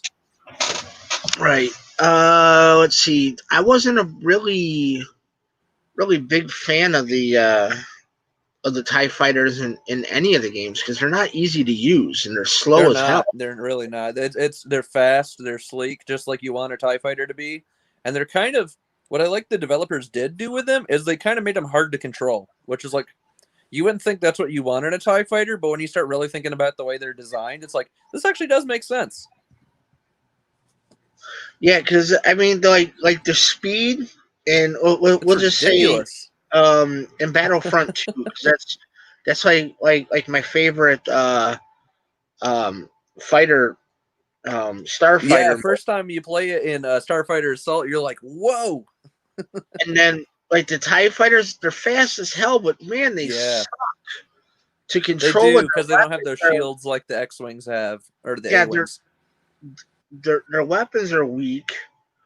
I'll tell you what, those A-wings and Squadrons are annoying in multiplayer. I'm sure they are because they're a pain in the ass in Battlefront 2. They're so fast in both games, and I love it that they actually made them sleek and fast. But at the same time, if you have like the best pilots, like flying those A-wings, they're almost impossible to take down. I know Andy and Josh. Well, not so much Josh, but I know Andy plays. I know Pete Flutzer plays. I think Shannon Moran, I think she plays a little bit. They're all part of Voodoo Squadron over there at Beyond the Blast Doors. So if you ever get a chance, hit them up. They'll definitely play with you some multiplayer. Yes. And if you guys watching are on Squadrons, hit up me or Kylo. We'll definitely play with you since it is cross-platform. I think he's home now. Yep, there he He's is. home with the doggo. Princess Delilah has dropped her gift, her royal logs. Her royal logs. She emptied her payload out. She dropped the packages before the mine could go off. She dropped her packages a couple days late. Or the sonic charge. That is correct. So I just try to put my headphones in now to let me know if it's working or not, or if you're getting any feedback from me. No, your audio quality is just not as good, but that's okay. Well, it is what it is. Okay. But yeah, no, I didn't even know you were doing this. I redid. So I spent the day redoing all my OBS and putting in a bunch of different stuff and whatever, make it look a little better. I mean, I can show you really quick if it really matters, but I don't know. Can I flip my camera around? Yeah, hold on. I'll give you solo way up. There you go. I don't know how to put my camera around down here. Oh. Camera. I think it's camera 2. There you go. I redid the OBS, so instead of having you got me split with my coins and some Japanese writing and other things right there. And then I'm doing my fishing game, so I got Jabberjaw with me. Plus I got Great Whites at the bottom down here. Okay. And then if I was running my game, I'd be fishing there. But I also have my Star Wars one, so it's that picture. Did I send you guys that picture of me as Boba Fett that my buddy drew for me for Christmas? No, I haven't. No. So here, this is my Star Wars one. Oh, you watching somebody play Beat Saber? Yeah, that's my buddy Space Roach. He's he's supposed to be helping with my VR. It's just not up and running yet. I mean, it is, but it's not with the whole green screen. So I'm actually like how he is, where he's in the game, basically. That's how mine's supposed to be. But it's a lot of work and tuning and stuff like that. But all right, so this is supposed to be my I'll cover up the shark, and there's the X-Wing, and then this one is I got them for all my different games that I play. So that's what my buddy drew for me. There's a better picture of it, but it's me inside Boba Fett. Inside the helmet. That's badass. I like that. Yeah, he drew that for me the other day. He usually does portraits. He's like, I want to do something different for you. He's like, you like Star Wars, right? And I was like, yes, dude. He's like, there's that green guy with the helmet. And I was like, Kazoo? He's like, I don't know what his name is. I was like, never mind. But yeah, so there's that. So when I'm playing, you got the X-Wing down here, which they're going to cut my stream eventually for it, because I'm not supposed to have all this stuff. And then you guys know about snacks. So when somebody gives me snacks, he walks around and dance for them. And then when I get the 10-pack, when they give me all the big 10 one, that's what comes out. So, I did a little bit of work on it. That's cool. I'll have to go on your. I'll have to start making it back on your Live It when you're on there, just so I can see the Ewoks dance and I can blow up the Death Star and help you. Yeah, I mean, because that's the thing. It's like, I like for my friends, I don't need you guys to give me coins. But when you're sitting there watching TV or playing video games, just throw the fucking, just throw it on, and you don't need to do anything. Just put 3 hearts, and then like whenever you see it's time to give me a snack, just give me a snack, or whatever. And that's cool with me. I don't know where I am right now. Oh, there I am. There you are. We see you. I see you. No, I figured you were working This is called Poke Michael night. And I figured you were working, so I had Patrick as my feature guest for tonight because he was off. So I'm gonna have to try. I'm gonna be squeezing you in sometime soon. Um, you know, but that'll be like an 8 hour fucking stream with the two of us just talking back and forth. Yeah, I figured out what my problem was when I was walking. I still had you on YouTube. So I was getting YouTube and this. That's why I thought there was so much echo and everything going on. But it wasn't that. I was just an idiot. But yeah, so as you guys know, Livet's being sued by Disney because they're freaking morons and was using the Minnie Mouse bow and called it the Mini bow. I mean, not like mini as in small, but like the mini bow, like with ears. So they got a cease and desist letter. So anything that's Star Wars or Disney or Marvel, Livet's just kind of like, no, you can't do it because they're scared to, nobody wants to get sued by Disney because I mean, you're just not going to win.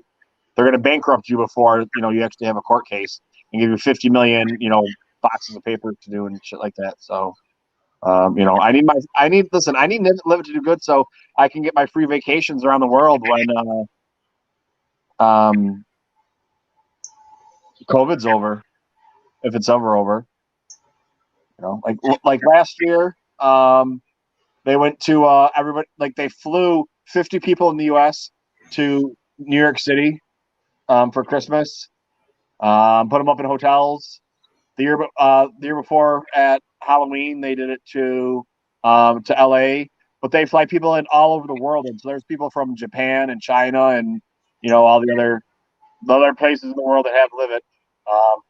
Flew them in for big events like that. So hopefully there'll be one over there somewhere in the Asia area, and I can be like, yeah, dude, free fucking trip to Japan. Let's go, baby. Give me them snacks, bitches. You know what I'm saying? Yeah, go for it. But yeah, I just wanted to pop on and say what's up because I had no idea you were on and I didn't check anything. Like, I haven't been on Twitter or anything all day. That's not true. I went on Twitter and saw a couple things and I was like, oh, it's stupid as always. It's Twitter, and I just got off. So, basically the way it is now, any news or anything that anyone thinks I should know, i.e. Patrick, they just send me a DM. I get a couple of them a week from Patrick, like, hey, check this out. Heck yeah, man! You gotta share the love, especially if I'm at if I can find something cool while I'm at work, I'll try to even stay up with you guys and do what I can, even while I'm outside of the house. Yeah, well, like I thought you were probably working tonight, and I didn't know if you got the notification that we were going live or not. But I still haven't. I went and tried to share it, but it doesn't. It didn't do a 30-minute before notification. So I don't know what the hell's going on with that. I don't know. Or don't know. I posted it up on Twitter, and I dropped a link on the Instagram, and I also think I threw the link in on the 2x2 Facebook page too. So try to get it out there. While I'm here, so yeah, the box tank was supposed to be yesterday, but the person that was going to go on, she's in California. So they were coming on. She was coming on at it was going to be 11 o'clock at night, so it was going to be a little bit later. But she got called into work this morning, so she had to be to work at 5. So this didn't work for her. So I was like, we'll just do it next week or whatever. We still got to figure it out. But it's like I've gotten to the point where I love doing it, but I still got my Saturday nights, and even if I don't do it on Saturday nights, there's somebody else doing it for me. So it's I got a fucking life, basically, is what happened. I mean, I'm still not doing anything, but it's still just not, all up the ass of Star Wars. I was gonna say, how the hell do you get a life during a pandemic? So Livet's doing pretty good for you then, apparently, then, huh? Yeah, Livet's doing all right. But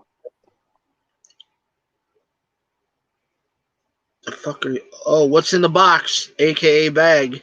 Wait, All right. hold on. You gotta wait. Hold on. Where is it at? Here you go. There. What's in the box? So I can guarantee you, neither one of you two have it.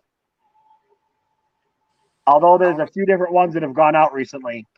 Oh, I gotta see this.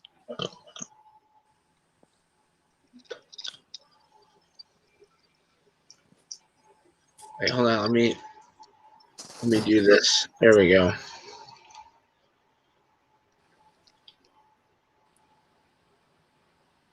Ooh. Is that a pin? Or It is is, it it is a Star Wars Celebration 2020 pin that they gave out to people that rolled their tickets over to 2022. Nice. But now I think Pappas. I'm gonna have to look. I think Pappas got the same one.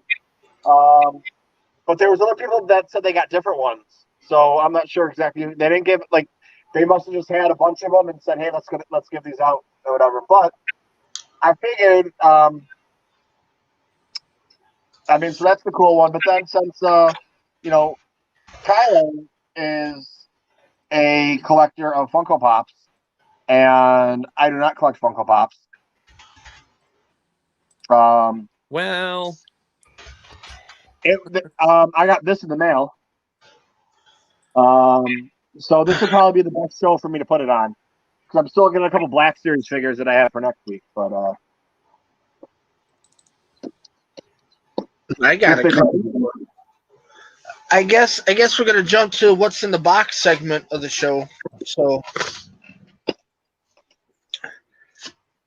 I'm wondering where our buddy went, but Rora was here. He was in the chat. I don't know where he disappeared to.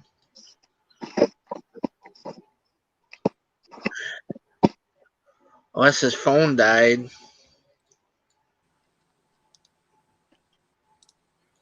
it may have because I haven't seen him talking in the text or in the chat for a while. Yeah, he's been. Let's see. When was the last time he was in? About 9. God, it's been a while. 9:20ish. okay.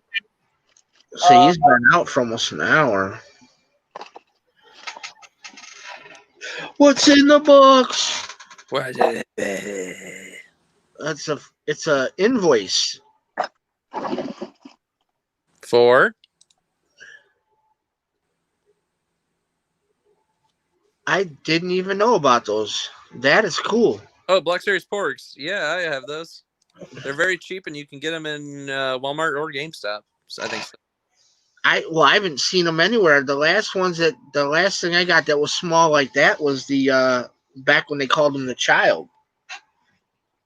They're actually a couple years old. Oh, okay. I just happened to Iron Time and Earth had them on sale, and I was like, "Oh, I'll pick those up. I don't have any."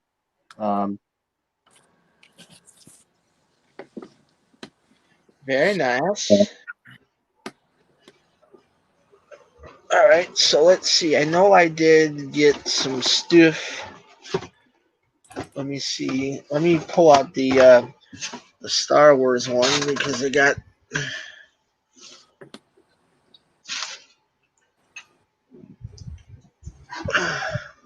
a couple of Funko Shop things delivered as well, and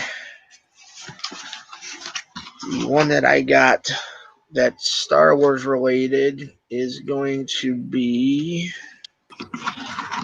what's in the box is going to be the common Ahsoka number 409. I do have the GameStop exclusive one. So she came today. And then Oh no, this is a different one, I think. I got this one. This one? Wait. Is it 409? The one it does. It's this one here. Oh no, 268. I got this one's 268, but this is with The Clone Wars ones. I got both of them. I just don't know where they are. Show that one again. Oh yeah, that's one of the older ones. Yeah, it's an old one. So then also while he's looking for the other one, this one came. Metallic Webster with the Nice. Walmart sticker. I have this one. He was originally supposed to be a Hot Topic, so I have him with the Hot Topic sticker as well. So I have both of the stickers. And then with that box, they ordered him from a private party. He sent me one of these things here. Teeny Mates Nice. Silver NFL collectible. So I figure, you know what? I'll open it up right now because I don't know what it was. Let's see if I can actually open it up. If I have a pair of scissors in here or not.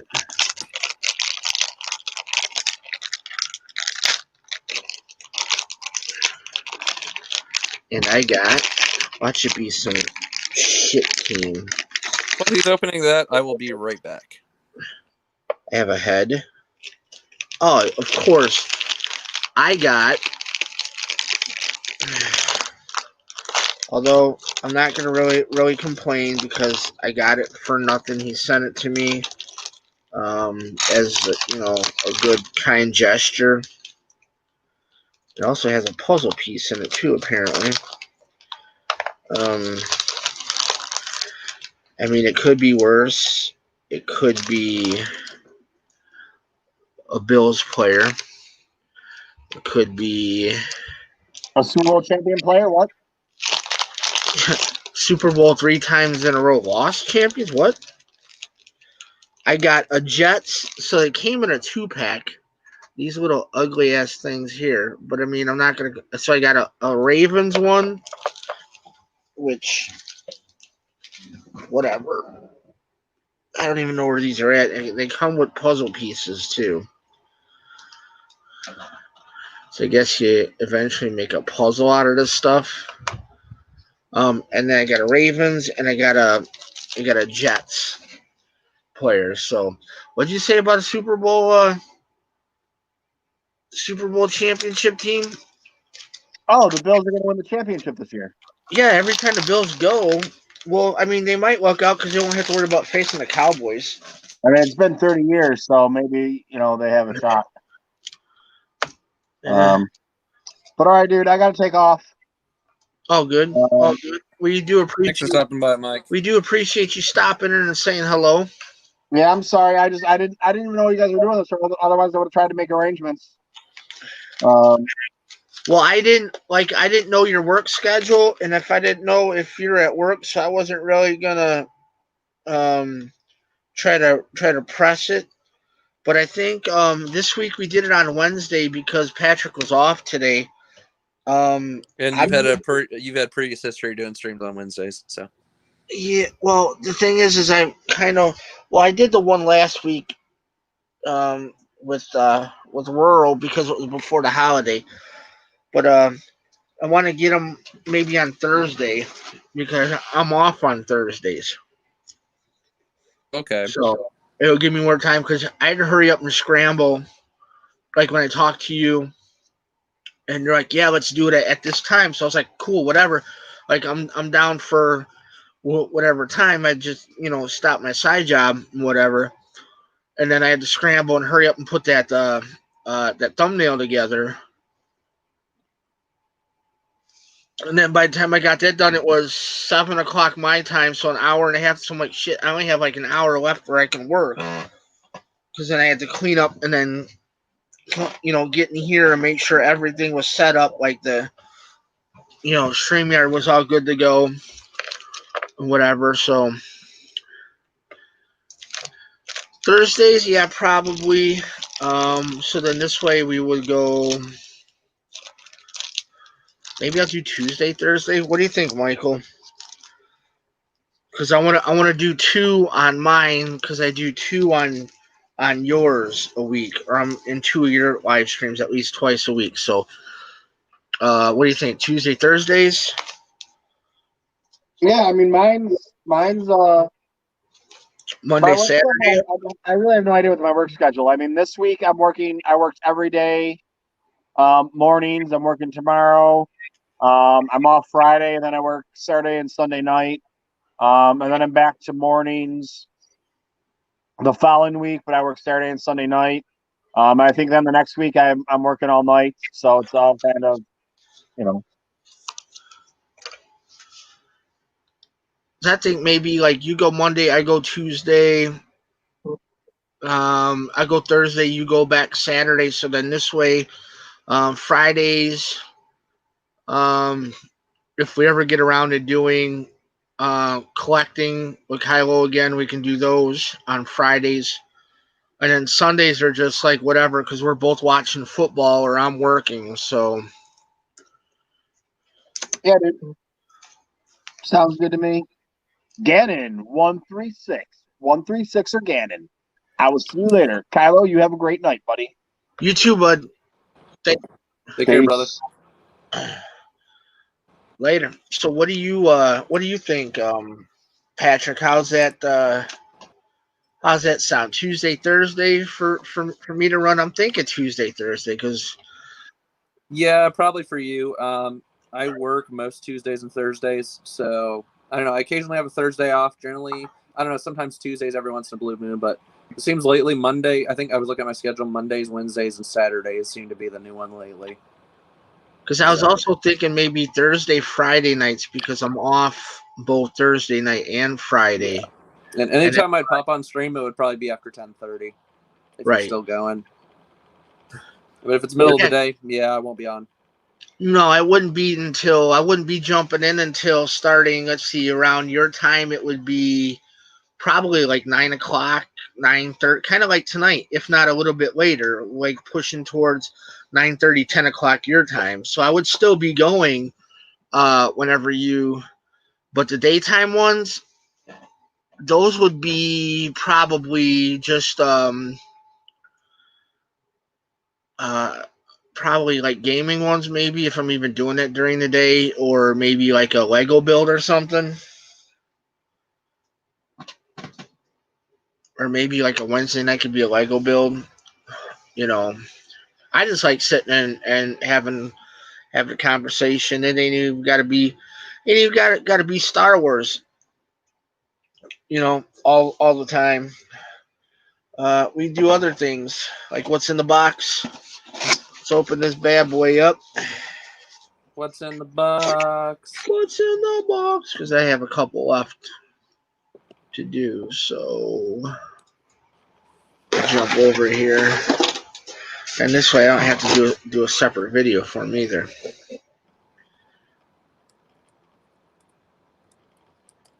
It is the Stan Lee from his cameo in Endgame. Oh, the one where he's like, "Make peace, not war." Yeah. I that is like quintessential Stan Lee in that scene. And what's crazy is they actually like digitally made Stan look exactly like he did around that time period too, which is crazy. Because if They you did look it. at pictures of Stan from like the 60s and 70s, that's literally what he looked like. Then the other one that came out that day, because they ordered both of the ones that were pretty hot that day. This is going back to, if Spencer's still here, Transformers, Jetfire. And he is from, well, these are from the original cartoon. I'm only collecting pretty much the Transformers from the cartoon. So there was Jetfire. Let's see. I did get. Where the hell did he go? I got Megatron. He just came too. Oh, here he is. He's in this other box. Yeah, I had quite a few boxes show up. So there's Megatron.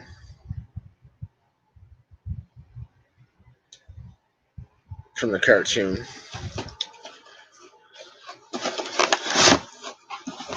And then this one came a little banged. Amazon's just so great. But you got Oh, isn't that beautiful? Soundwave. Yeah. Yeah, it looks like it got A little ding, but right there. that never hurt anybody. Yeah, that's why Jackie's just like, well, contact them and make them send you a new one.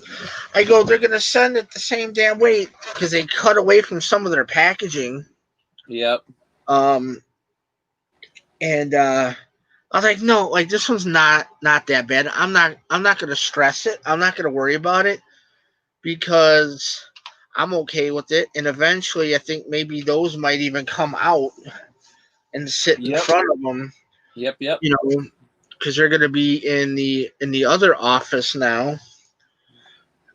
Jackie's office. I kind of half-assed took over that one with like all my retro cartoon stuff.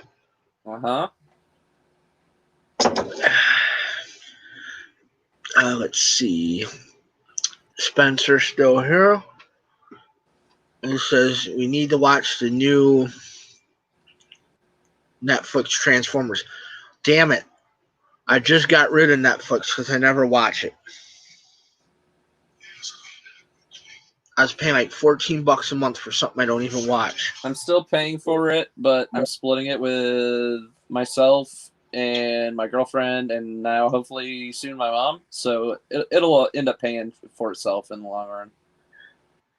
I had a buddy that I was splitting it with, and then Well, he probably stopped using it, right? Or stopped paying you? we stopped paying, and I was just like, you know what? I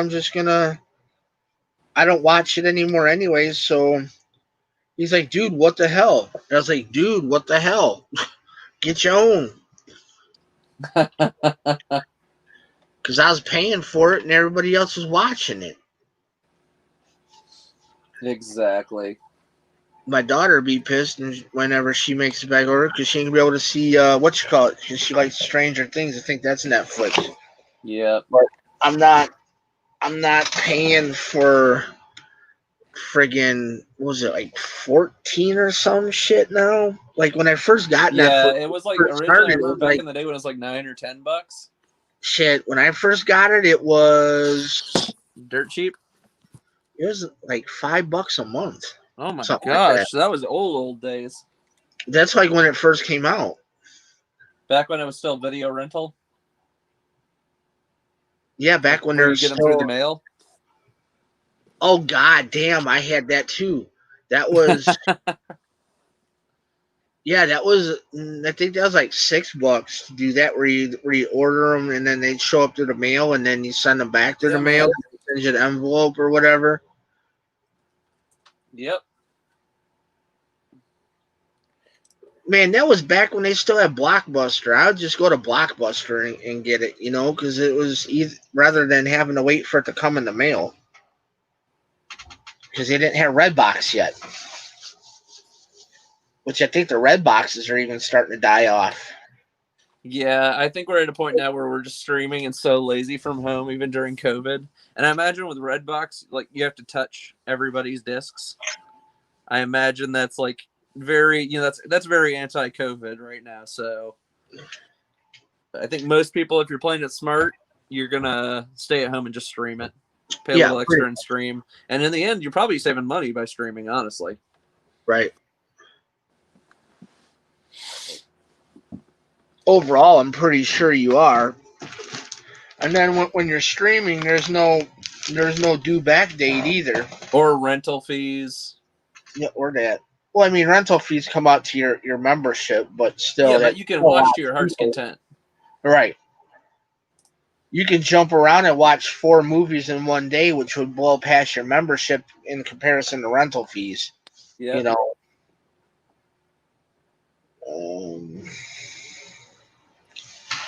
So how is this video doing on the ups and downs of the thumbage? We have 8 up, 0 down. All right. You just send me a DM.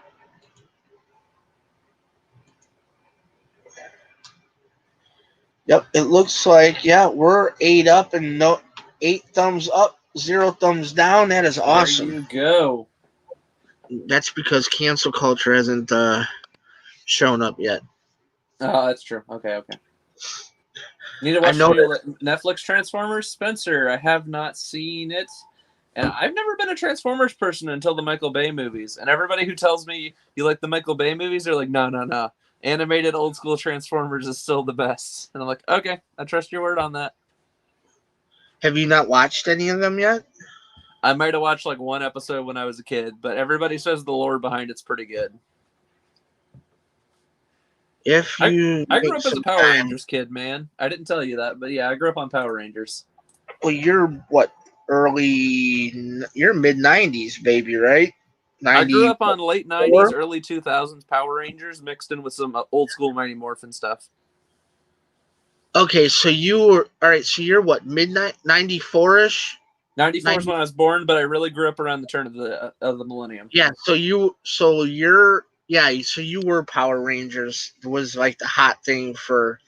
And for I girls. remember, what was it? Power Rangers in Space and was it Dino Force and like that sort of stuff, like in the early 2000s was pretty rad back then too. I remember when Dino Force came out, like all the kids wanted the Dino Force toys because the Dino Force stuff was just so cool. It's like you got like Dinozords, like holy cow, man! That was borderline Transformers back then.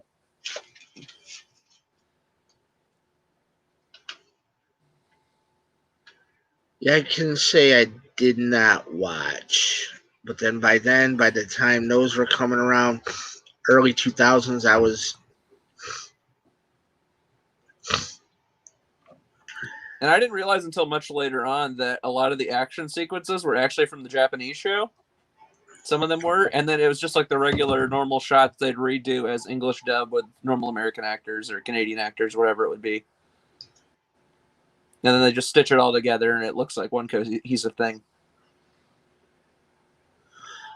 Yeah, I couldn't get into Power Rangers either, but I think that's just because I was already a late teen, or I was a teenager by the time that hit. That's more geared towards the younger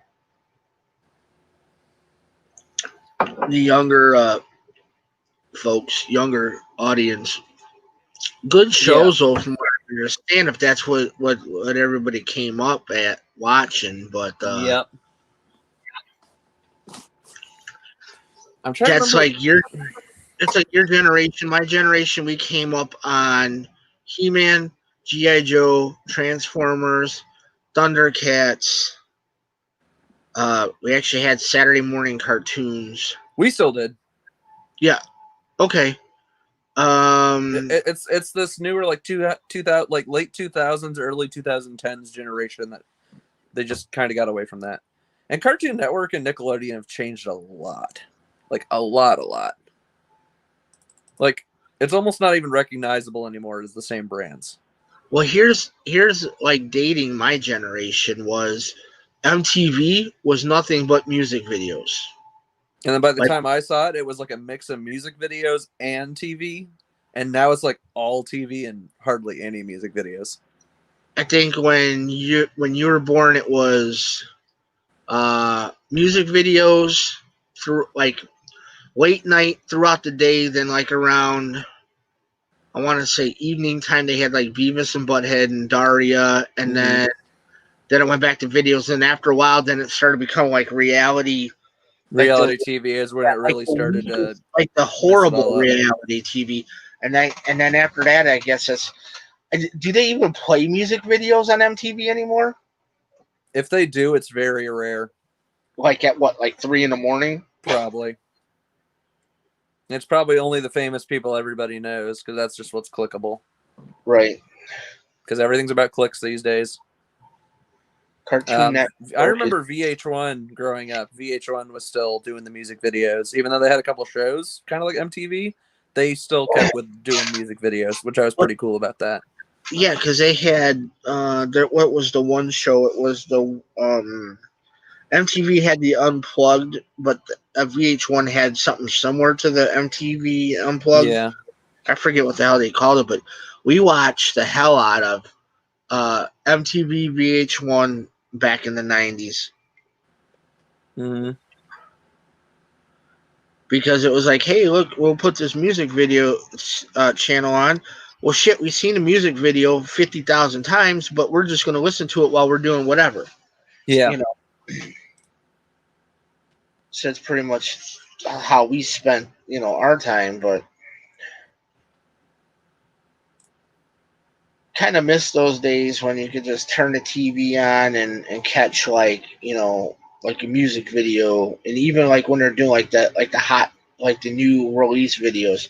Mm-hmm. Something here on the radio, it's kind of cool to see a video for it, but even now, basically, are they even doing recording artists is even doing videos anymore? Mm-hmm. Who is that? Are the recording artists even doing videos anymore, like They music still do videos? music videos, but it's only for YouTube, pretty much. Or I noticed, I think it's iTunes, Spotify, and maybe Pandora. They have it now where if you do a music video, like if you're just listening to the music, like Uh-huh. they'll include the music video synced up with it. So that way, if you're ever looking down at your phone or whatever, you can still watch the music video along with it. I think that's kind of you might see a renaissance for the music video coming back because of that now. So Okay. that way you can still listen to your tunes in your head all day. But if you want to look down at your phone and still watch the music video along with that, that's available to you now. Huh. That's cool.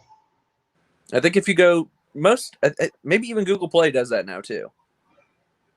So you can include your music video with your music, and then if you're just listening outside of that, you can just listen to the tune. If you want to look down and check out the cool music video that goes along with it, that's a feature for you. Good. Oh, Spencer says it's also kind of weird, the music industry. They do a lot of singles, so singles don't always get a music video either. It's just like the popular songs that get the music videos. Cartoon Network's just more stupid now. I wouldn't say it's stupid, it's just really different. I would say they've definitely focused on the ADHD audience, like the short attention spans of kids these days. Some of these shows seem like I know some things were very fast paced way back when we were kids, like watching those shows, but like the topics just shift and change so fast. It's like, then again though, the more I think about it, it makes sense because these younger kids, they actually grow up with all this new technology now. So I imagine these kids in this next generation, they're going to be performing faster than you and me, Kylo. So maybe it makes sense that their entertainment's a little quicker, and that we look at it and we go, man, these jokes are running so fast and the characters are talking really, really fast and blah, blah, blah, blah, blah. And then you're like, how can you watch this? And it's like, well, the kids can actually keep up with it because they've just grown up in this world of technology where everything's more instant, right. So it might be a weird concept to some of us older kids. And I can't wait to talk to some of these kids, 10, 15 years down the road from now when they start showing up on social media or whatever. They might go, yeah, I grew up on that cartoon and had no issues with it and love it to death. And maybe they'll give us some stuff to chew on and think about. Spencer says we need more Invader Zim. Invader Zim's a great show. It's kind of got a niche audience because it's kind of like the poppy punk goth sort of crowd audience with that show. But I remember watching Invader Zim, and the writing on that show is actually really good. Really, really good. Some of the jokes might not hit for you, Kylo, but yeah, you might want to give Invader Zim a try. It's pretty good. I was just say I've never watched it, so I don't know. Yeah, it's about like this alien guy. He basically infiltrates Earth with his robot pal, and they are in disguise as a human and a dog. It's how they basically it's talking about if aliens came to Earth, how they'd blend in with society. It would turn around and just take back off. They wouldn't want nothing with society here now. And as I recall in the show, his whole plan is to take over the planet because that's what you bad guy types would want to do. They want to take over the world like a Doctor Doom. Right. So that's kind of the whole driving force behind Invader Zim is he's secretly trying to take over the world without getting caught. It's actually pretty funny.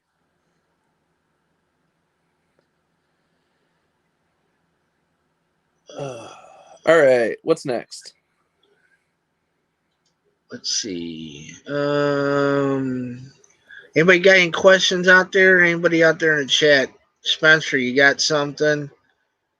We covered a lot of stuff tonight, man. We jumped around everywhere. Everywhere. I What's mean, something we haven't talked about? Well, you're the collecting with Kylo guy. I guess we can talk about collecting.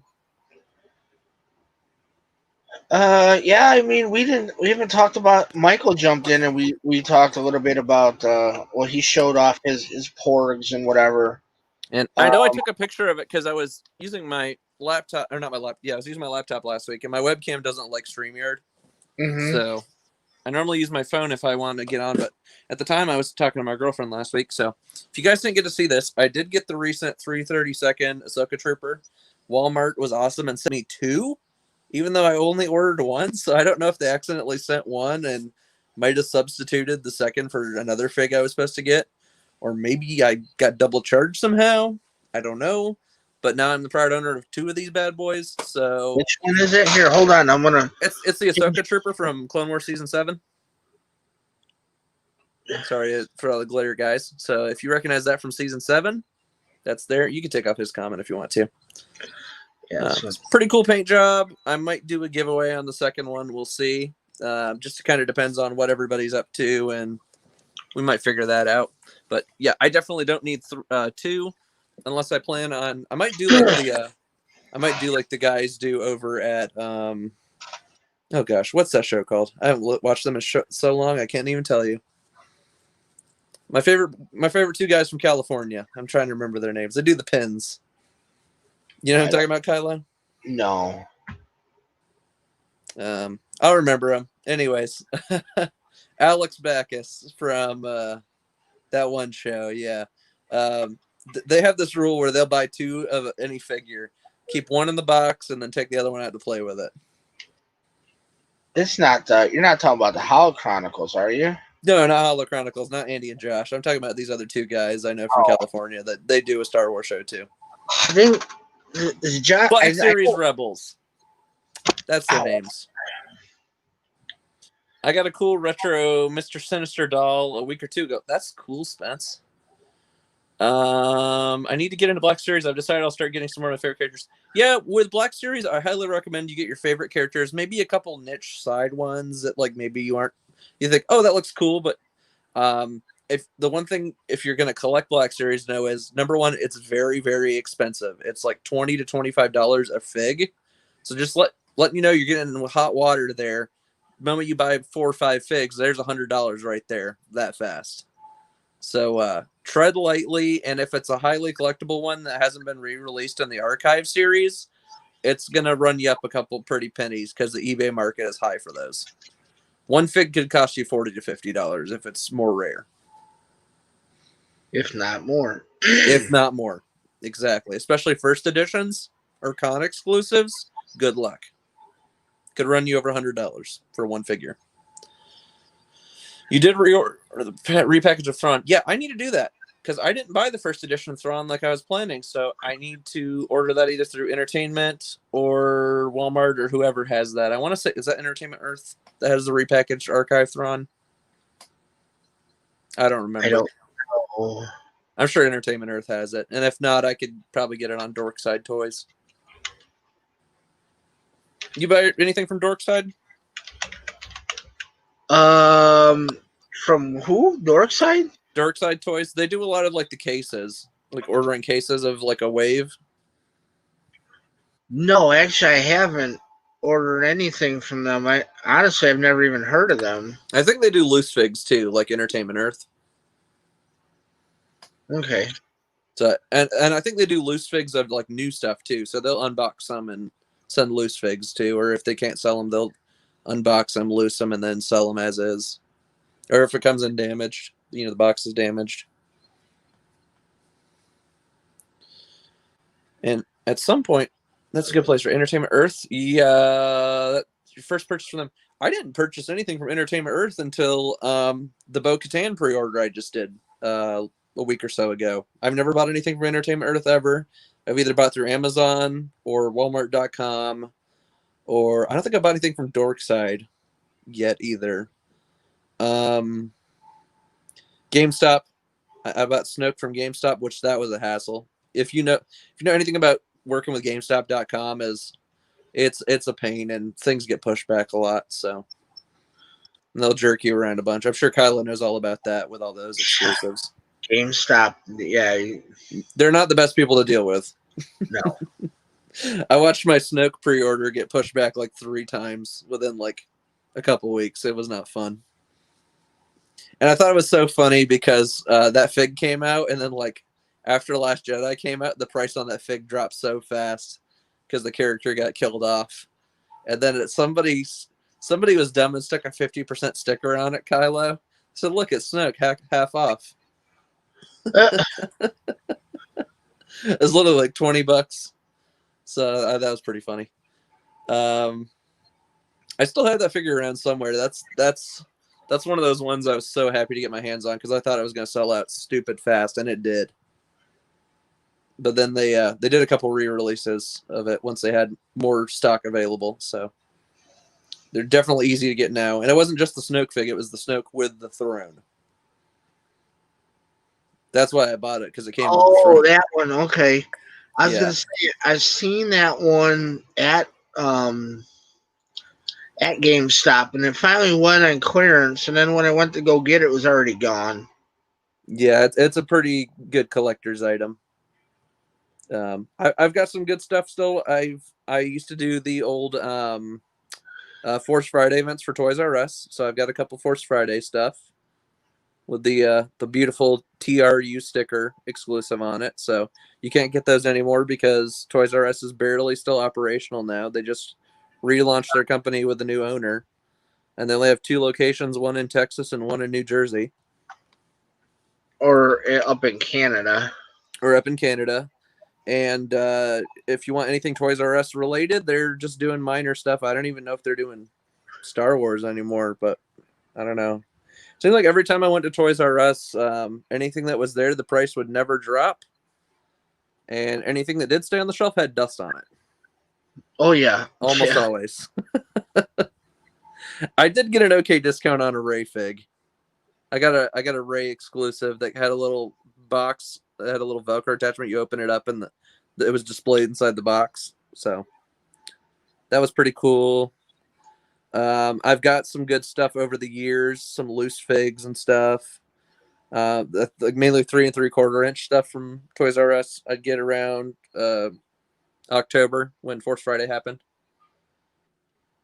And that's another thing. Anytime you can get to those like big like events like Force Friday or whatever it is, it's a great place to meet your local fans.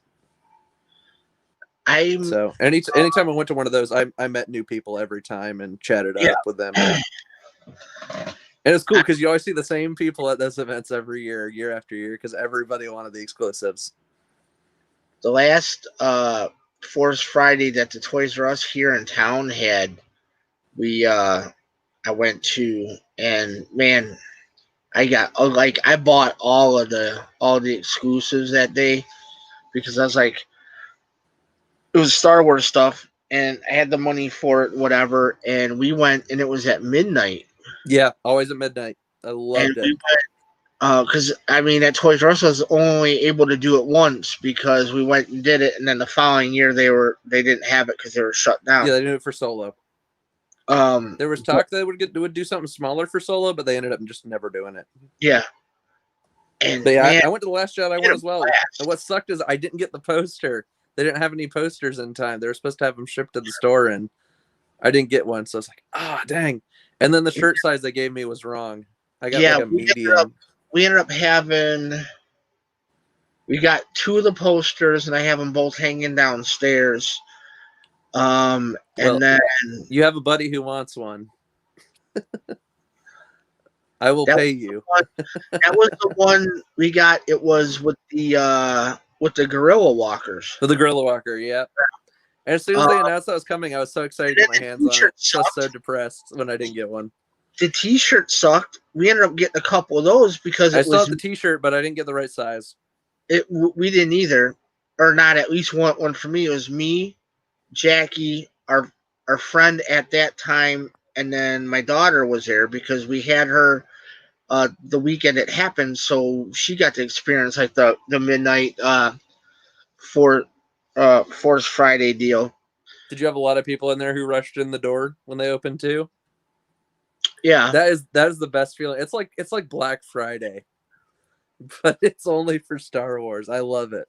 we were in there, and yeah, we ended up getting everything that was like the hot release for that day. We got all the Porgs were huge that time. I remember everybody wanted a porg. we got the porg, and then we bought all of I the. love there were porgs for everybody too. They made sure they had enough porgs in stock. So everybody, even if it was like a different version of the porg, everybody would at least go home with a porg. Yeah, we got those. So we had ended up coming back with like 4 porgs, and then we ended up buying the whole wave of the Funko Pops that they released that day. I'm glad you got that because those are hard to get on even on Force Friday. And then there was releases for the Star Wars Hot Wheels, the character cars. I'm sure you. Oh yeah, I forgot about those. Yep, those were. I remember those came out around that time. Those. And I still collect those. Like I'm always looking in the Hot Wheels section. Like I just picked up, well, not like recently, but when I saw them, I got the ones for. It was a new Darth Maul on his speeder. There was the. I'm talking about the vehicle cars, not necessarily the character cars. Or not, Yeah, they're not necessarily cars, but the ship series. Yeah, I found the vehicles and the ships. There was like yeah, I get those too. Then there was the Bespin car just came out. You know, like the Cloud City car. Cloud City car, yeah. That one came out. There was Darth Maul on his Tatooine speeder. I forget what they call that little thing, but yeah. Then there was like a First Order tread speeder, and then there was one from Rise of Skywalker, the new TIE the fighter. TIE dagger, yeah. I got the dagger. I don't even remember if I bought the dagger. I think my brother found it at Walgreens or something, and he was like, "Do you want this?" I said, "Heck yes, yes." Do you have the what do you call it? The Razor Crest? Did they release a Razor Crest? I gotta get that. I think I might have 2. Ooh. Well, if I can't find it, maybe I'll hit you up and throw some cash your way. I will also double check to make sure. I think only one of the Gorilla Walker posters is hanging, so I might have the other one might still be rolled up. If I find it, I will let you know. Awesome. Yeah, because that was like one of those posters I was like so excited to get, and I was so bummed I didn't get it. Because I would say if I knew Jackie, she might still have it. Because when she left, she had her earbuds in. She's listening to us on the earbuds, so I don't know. I don't think her earbuds would die that quickly, but I don't know how busy she'd be at work right now. But yeah, she would remind me to double check. But I'm sure if she's still listening, she'll let me know in the morning. Tomorrow morning we're going to go on a little adventure. We haven't figured out which direction we're going, east or north or west. just gonna go somewhere. We're just gonna go somewhere. We're gonna go looking at stuff. We're gonna go to like one of the malls. There you go. Not the one here in town. We're gonna go to one or the other. We're just gonna go poke around for a little bit because we don't have anything or have to be anywhere until like 2:00 tomorrow. So, well, I will be at work. well, she was supposed to go out to her hospital for something, back to the hospital for something in the morning, and I was just gonna drive since she's working tonight. I was just like, screw it, I'll drive back out there because I'm gonna sleep tonight, so this way you don't have to worry about driving. And it was already taken care of, so she handled that this afternoon. So now we got all Thursday morning wide open. So you were like, hey, you know what? We haven't gone and walked around and looked for stuff, so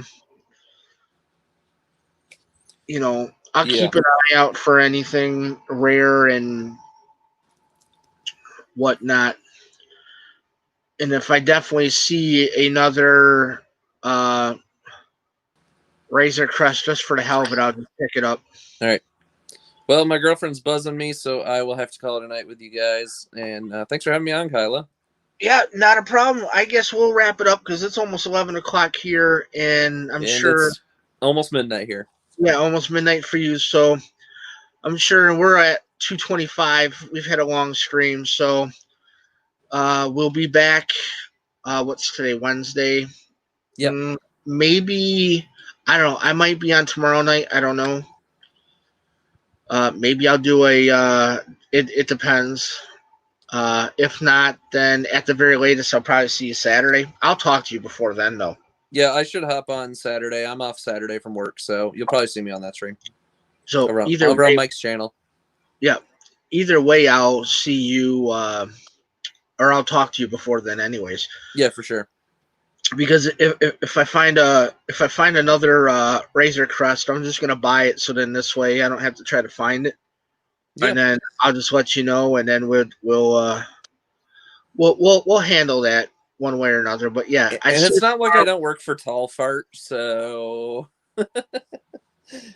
if you can't find it, I can probably find it in my store. Even though my store is terrible at keeping Star Wars stuff in stock, absolutely terrible. So mine. So I'm not even counting on finding. When I go in there, it's the same shit that was in there 3 years ago. It's the same stuff, and then I will say that we did get more Darksabers in stock yesterday. So I don't have one of those yet. I'm gonna have to try to get one. I don't either. It's like, do I buy one or do I just like save my money and buy the Black Series one? That's the thing. Yeah, I'm sure they're gonna make a Black Series one. It's already been announced and the pre-orders are up. Through who? They did it as a Mando Monday thing the other day, or not this week, but last week. You can get a pre-order in. I think if you go on Entertainment Earth, they still have pre-orders up. I got them pulled up anyways because I think it's coming up next summer, next June. I think June or July it'll be out. I kind of want to get that Dark Ray. I think the Saber's like $200 or $250 though. And I bought the Dark Ray through GameStop, and I'm still waiting on it. It's supposed to be out in January, according to their schedule, whatever that means. Because I've seen a couple stores like Target or whatever, they have theirs already out, like on the floor. I'm like, how? Entertainment Earth is telling me April. On Dark Ray?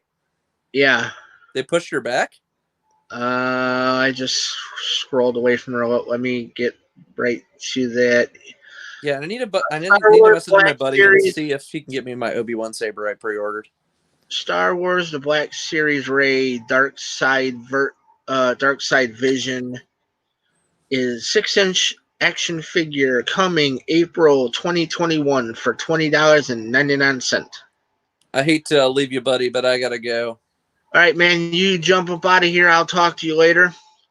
I'll tell Miss Kristen you said hi. Now, and then I'll talk to you before Saturday, I'm sure. All right. Take care, guys. Bye, Spencer. Yep. Bye, Rural. Bye, everybody. Have a good one, buddy. And that was Mr. Gannon 136, Patrick. He is a good friend. Another one of my good friends I made here in 2020 through the 2med2 Star Wars Network. I really enjoy getting a chance to sit with Patrick tonight. And we had a nice chat, almost 2.5 hours. Spencer, thank you very much, dude. You have been holding it down since the jump tonight. Yeah, always since like 8:30 local time, and it is now 11:02 local time. Let's see what you got going on. It says the Dark Saber looks dope, but I don't got that money.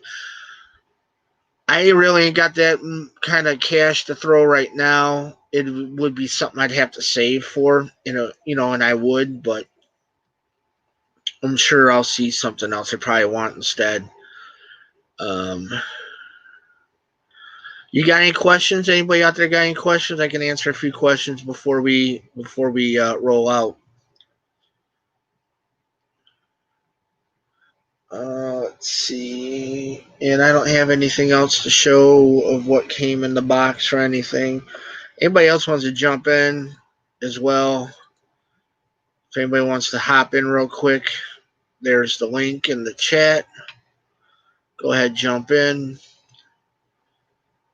Behind me, last week somebody asked the deal with the stuff behind me. Behind me, this was back here, was the original backdrop of some of the videos. If you go back to the earlier parts of the channel, that was always the background. These right here are the custom figures. This shelf here are the custom figures I did. These up here are the chase figures, and then so is the top shelf. So I have no problem, Patrick. Love having you on, man. Love always having you on. Let's see, I got 1, 2, 3, 4, 5, 6. 6 times 10. So I got about 60 chase figures sitting up there. Got a quick question. How do you come up with the title On the Edge of Hope? Actually, that was my daughter that came up with that title. It's very fitting for the current situation in our family, as well as a lot of things. We are on the edge of hope. I won't divulge into details, but it's something that she came up with because it was going to be her little chat session show. But I'm running it instead. I'm having guests on. On the Edge of Hope is we're all on the edge from time to time. There's always hope. When you're at the edge, you reach out for hope, and either you grab a hold of the hope, and it takes you on, or you fall off the cliff, and whatever happens when you fall off that cliff. But yeah, Star Wars is hope, yes, and Patrick, and I mean I like it, and on the edge of hope, because we're all on the edge of hope. Every conversation is that'll be featured on the edge of hope is hoping for everyone to get to know who the featured person is, and then technically it's called the edge of hope, or on the edge of hope. But when you come on, we're on the edge of hope of getting to know, say, Patrick or Gannon tonight a little bit deeper, a little bit better. A lot of the streams I've been involved in, we've mainly discussed Star Wars, because we're all just a bunch of big Star Wars nerds.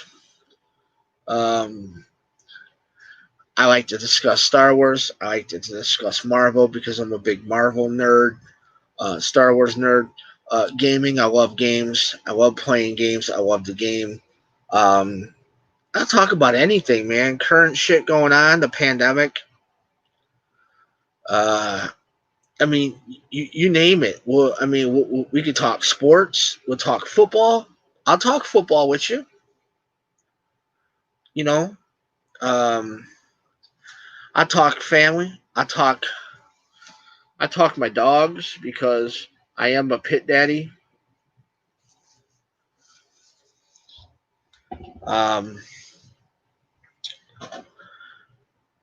So, but the edge of hope is just going to be the interview, kind of like the chit chat, kind of like tonight, where it's just one-on-one, me and special guest plus the chat. That's going to be on the edge of hope. Let's see. What Marvel series are you looking forward to the most? Wow. Uh, I'm gonna watch WandaVision. I can I can take or leave that one. I'm looking forward to. I want to see that What If series. But the one I'm really looking forward to is Loki. Um, is it Falcon and Winter Soldier looks interesting, but the one that keeps catching my eye is Loki because I want to see what they do with that one. Um, because I have a feeling it's going to fill in some holes and some things that are a question. Let's see. I'm not a sports fan. I find them all boring. They sports ain't your thing. It ain't your thing. I grew up as an athlete. Um, I played baseball up until uh, well, Christ, my daughter was already born. 2010, 2011. So Spider-Man has always been my thing in the Marvel universe. I like this Spider-Man we have, Tom Holland. I like that Spider-Man. The other ones didn't do it. They just didn't feel right. This kid here, he's embodies both Spider-Man and his real his Peter Parker. The Tom Holland was born to play Spider-Man. Um, Secret Invasion sounds awesome. Secret Invasion, is that gonna see? I didn't know. I don't know if that's gonna be a movie or not. Like a. I mean, that's what I would think it would be. Maybe it might be a series. If they do it as a series, that would be kind of cool. Let's see. I like the leak stuff for Spider-Man 3, where they might cross universes and have all three Spideys solving a problem. Mm, I don't know. I guess that's going to be one I will have to. I'll have to see it. I really don't have a comment on that, but I guess it would be cool. Not a big. No offense to anybody still watching, or if anybody watches this later on. I'm not a big Spider-Man fan. Never was. Spider-Man just ain't my thing. I've been bitten by spiders, and I ain't swinging around webs and shit.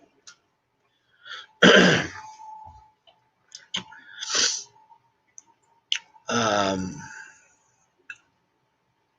okay, Secret Invasion is going to be a Disney Plus series. All right, cool.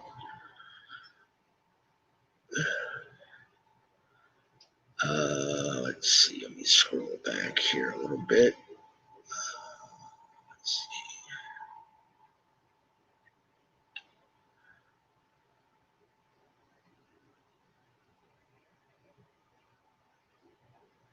I'm kind of looking forward to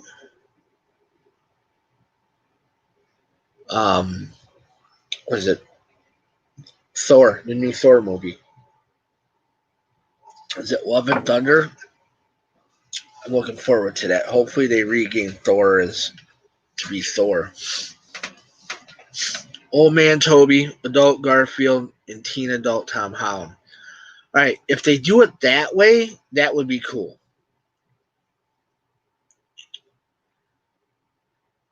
What about DC? Are you excited for any of those movies coming out? Spencer, honestly, I don't know what's coming out for DC. So I couldn't tell you because I don't know.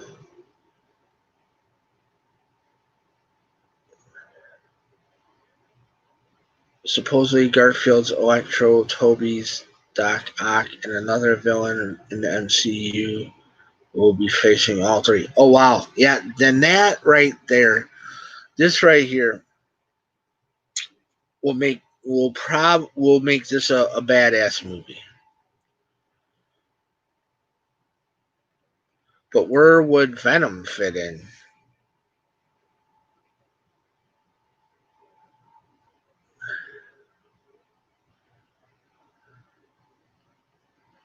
I guess we'll have to wait and see where Venom would fit in. Um,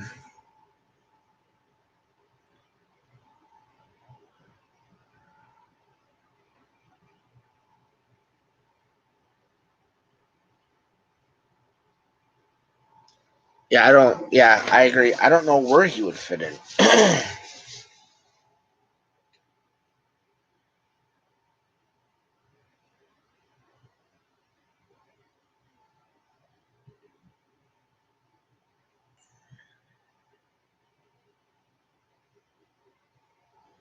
Daredevil is coming too. Well, they they gotta start bringing. I'm surprised that now that uh, now that Netflix doesn't have any of their live action seasonal stream shows or whatever they were doing. I think they should bring like they did Iron Fist, they did Luke Cage, they did Daredevil, they did Jessica Jones.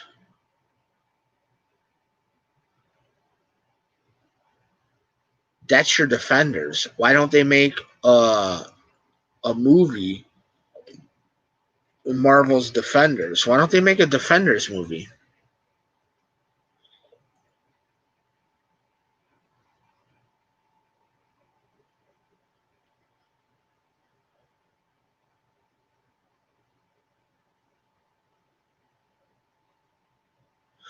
Yeah, I did hear that too.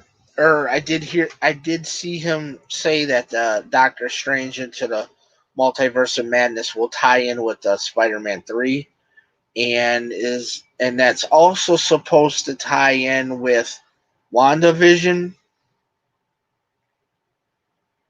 and it was supposed to tie in with something else, but I know for sure it ties in with Spider-Man 3 and WandaVision.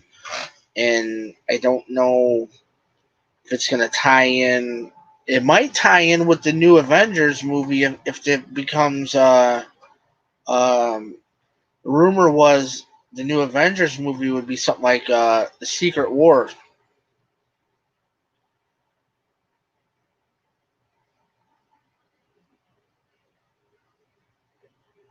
So maybe Doctor Strange opens up the multiverse and brings Toby and Andrew in. Yeah, that would be the only way that would make sense.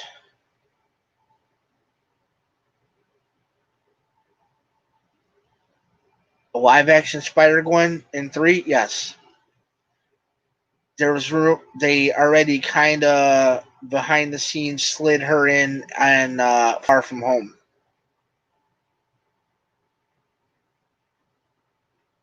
In the one scene when they're in the high school where she walks by, would be a great tie-in for some emotional moments for Garfield, especially after Amazing Spider-Man 2's ending.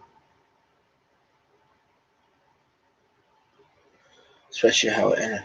WandaVision is going to lead into Spider-Man 3, which will lead to Doctor Strange 2. But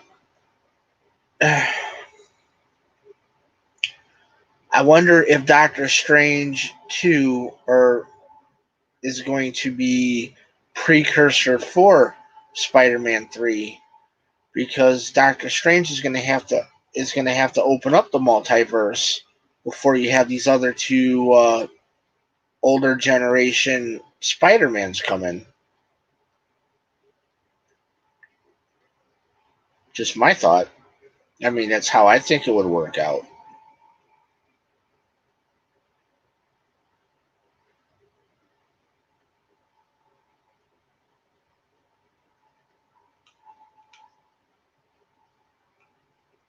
because that's the only way. Like, how can you explain the other two Spider-Mans, being around if Strange hasn't opened up the multiverse yet?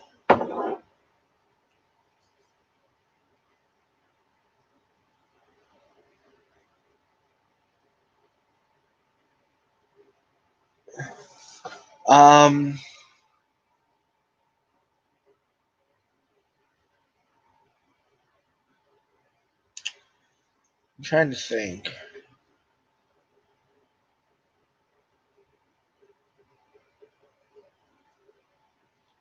But wasn't Far From Home, Spider-Man 2 Far From Home was out before Endgame theatrically, but in the story, Far From Home should have been theatrically and chronologically released after Endgame.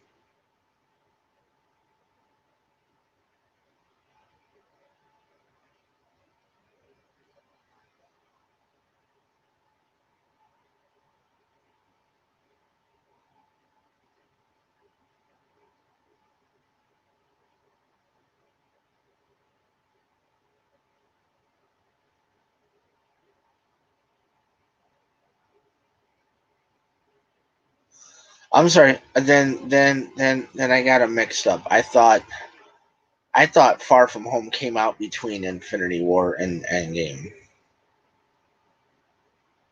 theatrically. I could be wrong.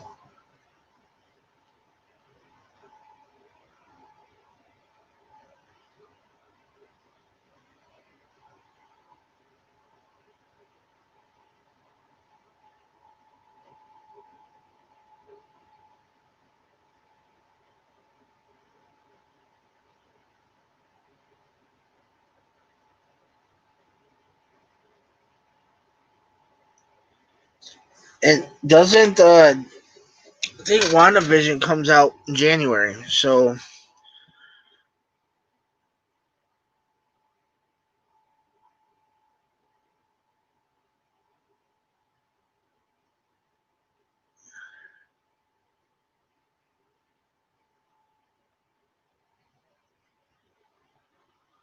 right, cool. Now, um,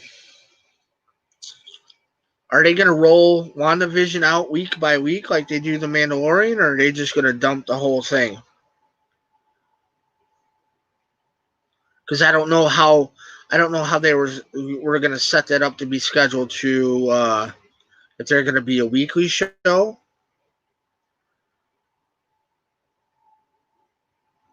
I would kind of hope so because I wouldn't really want to have like the hype over these shows, and then you turn around and you dump all 6, 8 episodes on a release, and then we can just binge watch them in like one day. Crap, my spotchka's almost gone because the end date would land right before Falcon and Winter Soldier would start right at. Oh, okay, yeah, then that would make sense. So then this way, once WandaVision season 1 is done, or however they're going to do that, or if it might be a one season and done, then it rolls into Winter Soldier, Falcon and Winter Soldier, and then um, when is Black Widow's movie actually coming out?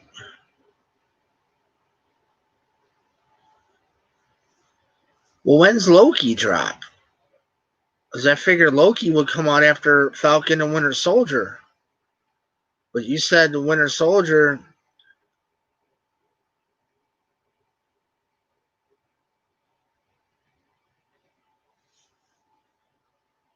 Oh, it's kid's birthday. Oh, Junior's birthday is the 7th. And Black Widow movie, I get to go see Black Widow for her birthday.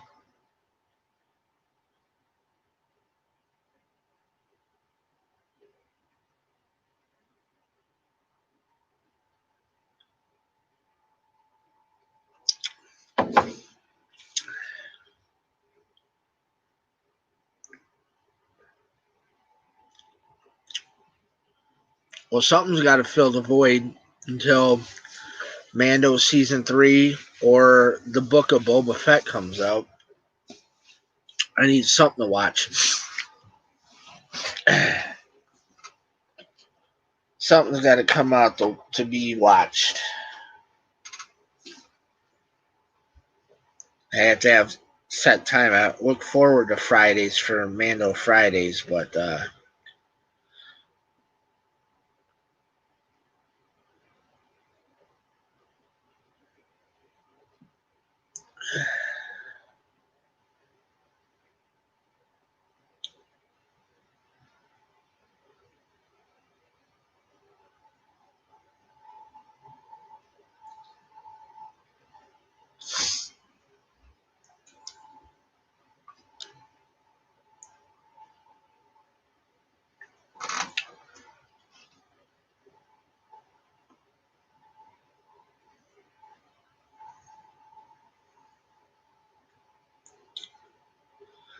is She-Hulk going to be a stream series, or is it probably, or is that going to be a movie?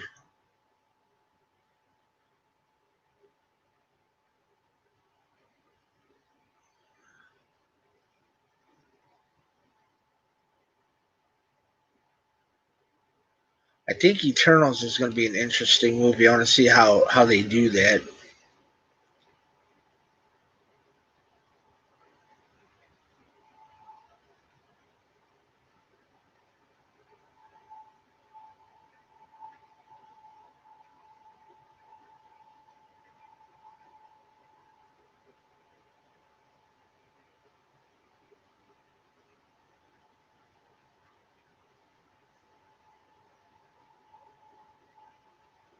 Yeah, I'm kind of excited for Guardians 3 too. Although I hear rumors in Guardians 3 somebody dies. Um, they're talking about killing off one of the characters.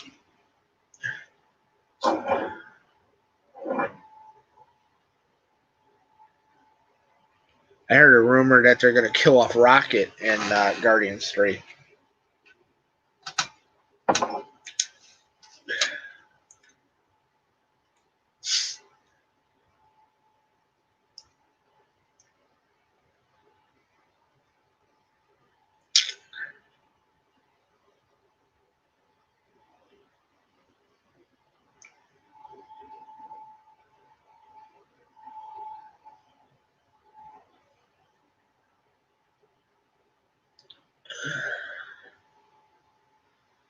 Yeah, I heard Ant-Man 3 is going to involve Kang, which once you bring in Kang the Conqueror, you're leading into, I think Galactus is going to be for the next Avengers movie, because I think he's going to be the next big bad. They're doing a holiday special. God Christ, it can't. It'll be better than the Star Wars holiday special.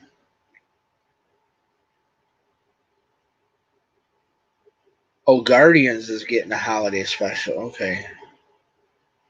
Galactus is coming. There's just no way around it. He's coming.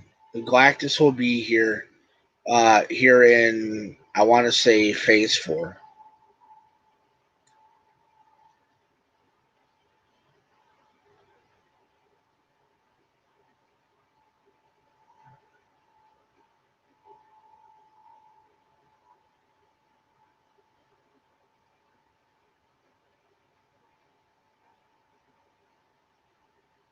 Yeah, we need a good Doctor Doom. Like, we need a well executed and a well done Doctor Doom.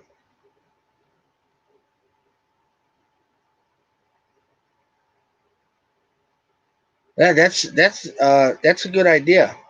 Doctor Doom in the post credit scene for Spidey 3. Yeah. And they have Doctor Doom come in for Spidey 4, or some kind of um Spideyverse situation.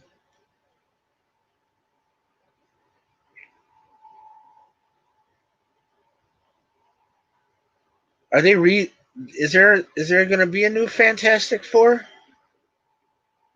Had a look.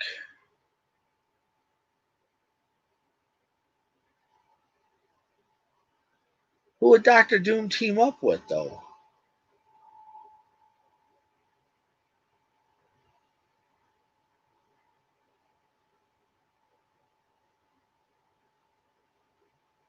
Okay.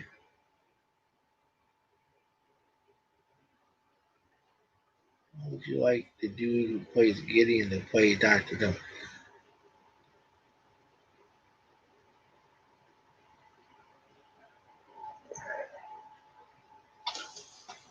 How would you? Okay, I like this comment or this question.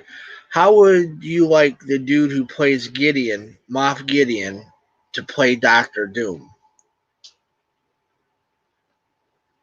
You know what?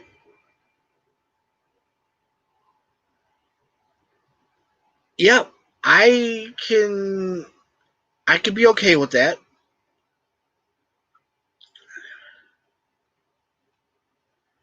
We're doing a lot of canon discussion. Oh wait, no, I should say canon speculation because we're speculating on Marvel canon. I guess we can call it Marvel canon. There's canon to every fandom or whatnot. So yeah, I would say I forget his name, but yes, he would make a good Doctor Doom. I think that's a good idea, Spencer. I like that. I like that idea. Marvel canon, yes. Damn it, Patrick, you dropping that C word again? Look, I'm probably gonna get like 50 thumbs down as soon as somebody sees this and sees it that you dropped the C word in here. Um, we're just having a marvelous discussion. That shit's funny. That shit is funny right there. I don't care who you are. That's for funny right there. If you don't like that, you get the hell out of here. That's funny right there. Um,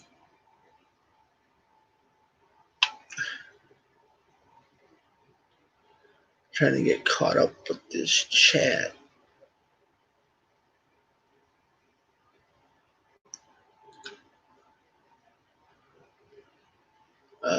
Marvel canon.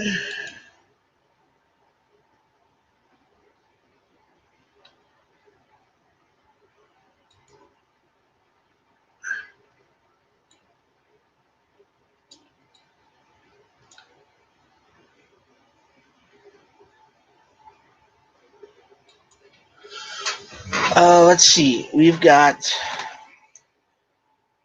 5 people right now enjoying the conversation. Um, we're talking Marvel now. Now we got 4. Oh, let's see.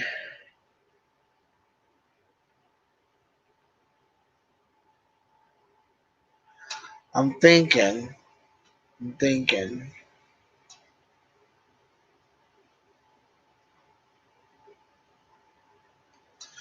I agree, Spencer. So happy to see that both Marvel and Star Wars is looking to have a bright future these next few years at least. Yeah, I think they are. They're gonna. It's gonna blow up. Like it's probably the best time for both fandoms right now, both Star Wars and Marvel. It's the best time for both of them.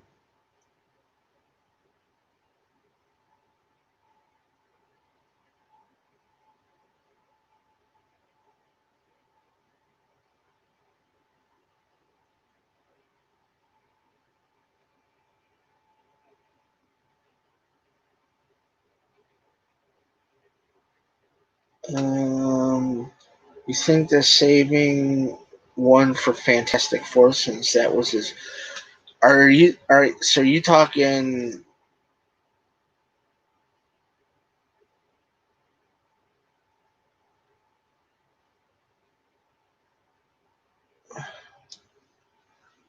Wait, the chat just skipped forward on me. Caught up. I seem to remember Kevin Feige saying there was at least 4 film post-credit scenes with Stan Lee ahead of schedule in case he died. I seem to remember they only used 2 after he died. So happy to see that both. All right, yeah, I already see. So I missed those comments. I think you're saving one for. Yeah, I think they probably have one ready for Fantastic Four. So we'll probably see him in there. I do know that they did record some of them. I do know that I think they only used 1 out of the 4.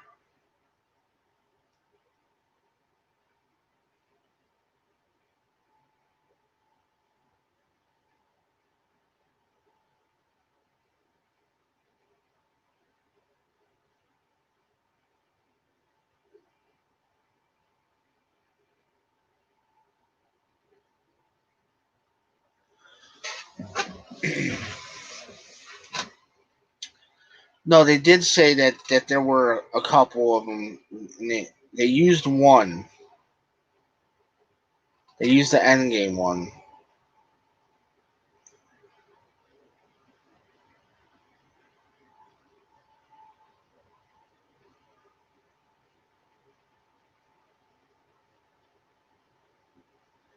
But even then, once they turn around and they use the other 3 out of the 4 that they already had filmed, just in case, because I mean they might even have more than 4. I mean, because he's getting older, they could have recorded a bunch of cameos that they could just slide in. You know, it's just a cameo, so it just needs to be a scene. You know, he didn't show up in Spidey 2 though, did he? Yeah, he was. Wait, no, or was that Infinity War?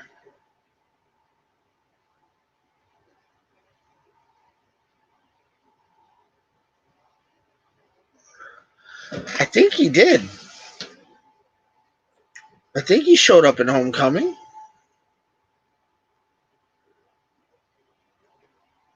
I'm trying to remember.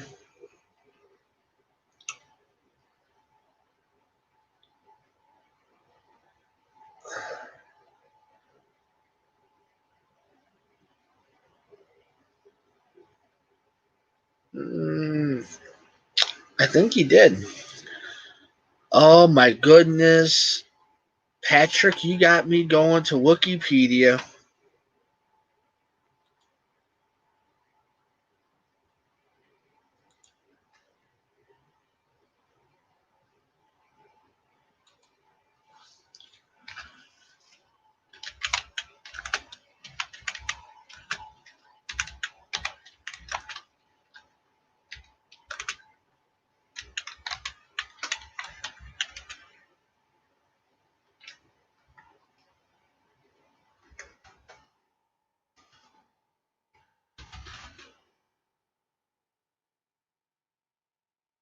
Wait, no, not Homecoming. It would have been. Was it Homecoming or was it Far From Home? Far From Home.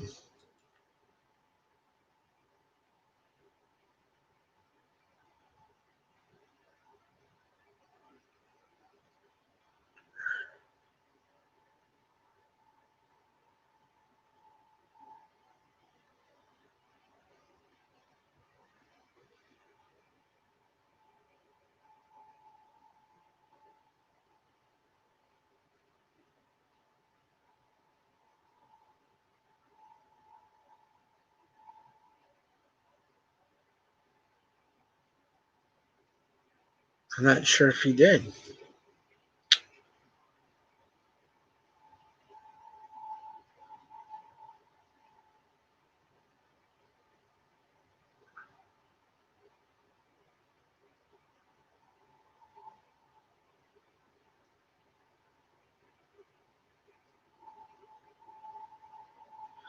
Maybe he didn't.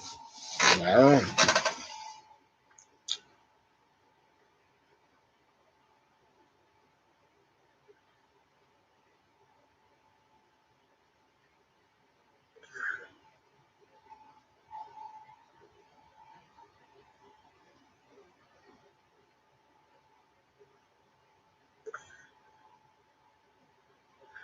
Yeah, I got the titles. I got the titles mixed up, man. I'm sorry. Marvel's official statement on the matter is he will not show up in Phase 4.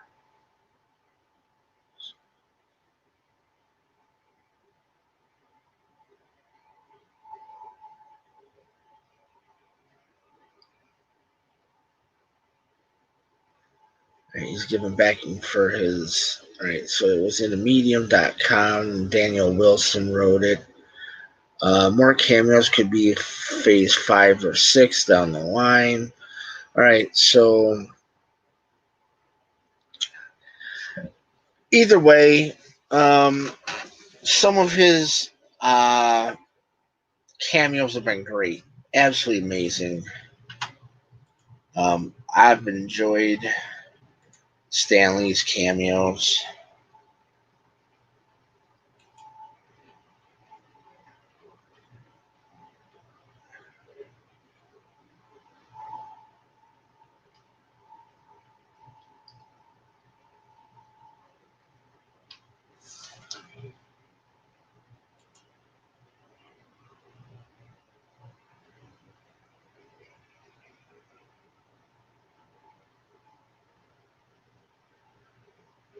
Marvel's gonna have another. Marvel's gonna have another good run. It's gonna be another. It'd be like the second, like you said, the second 10-year run. Any chance we'll get a Howard the Duck Disney Plus show? No, I don't think so. They only he was only an Easter egg in Infinity War. They're not gonna redo. I don't think they're gonna redo him.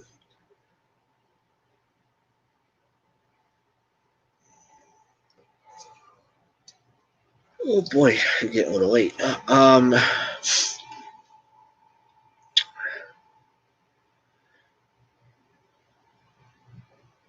I mean, yeah, I'd like to see them like revamp Howard the Duck, but I just don't see. Just don't see them doing it. Yeah, he was in the Guardians too when they went to get the Power Stone.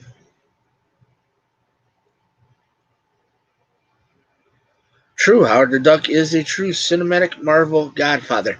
Yes, Spencer, we heard that analogy dropped earlier today in the Grey Council by uh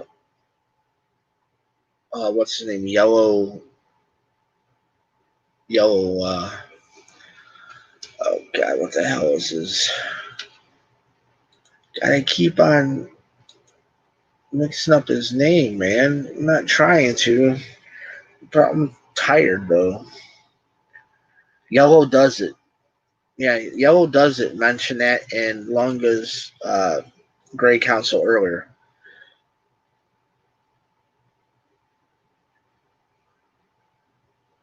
Okay, yeah, I mean, yeah, Gannon, I see that. I mean, that could be the Spider Ham and Howard the Duck for Disney Plus show.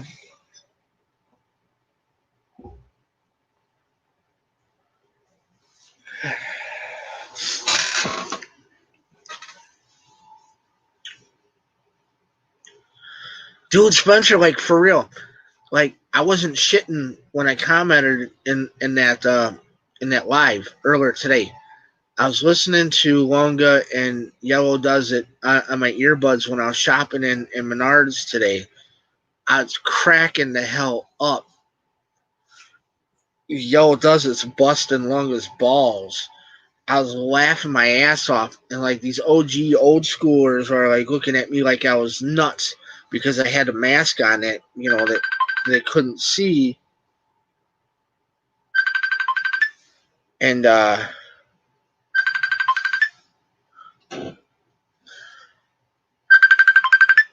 hell.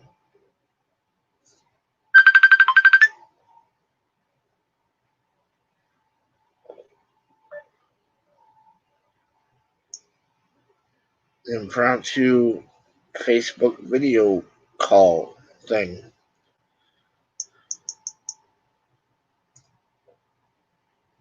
Hmm.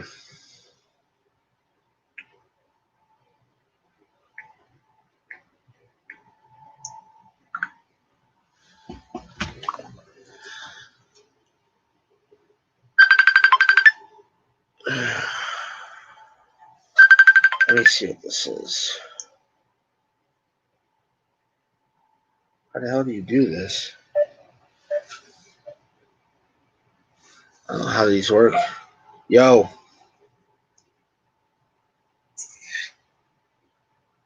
Yo, what's up?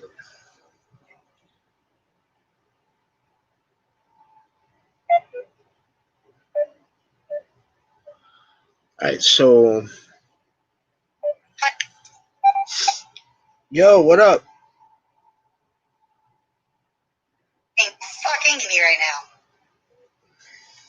What's wrong?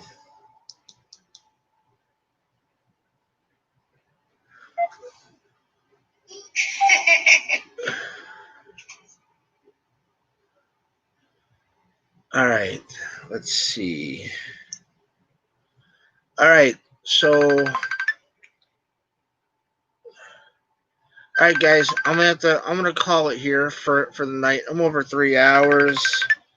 Let me get back with you guys here soon in the next couple days. I gotta get this call.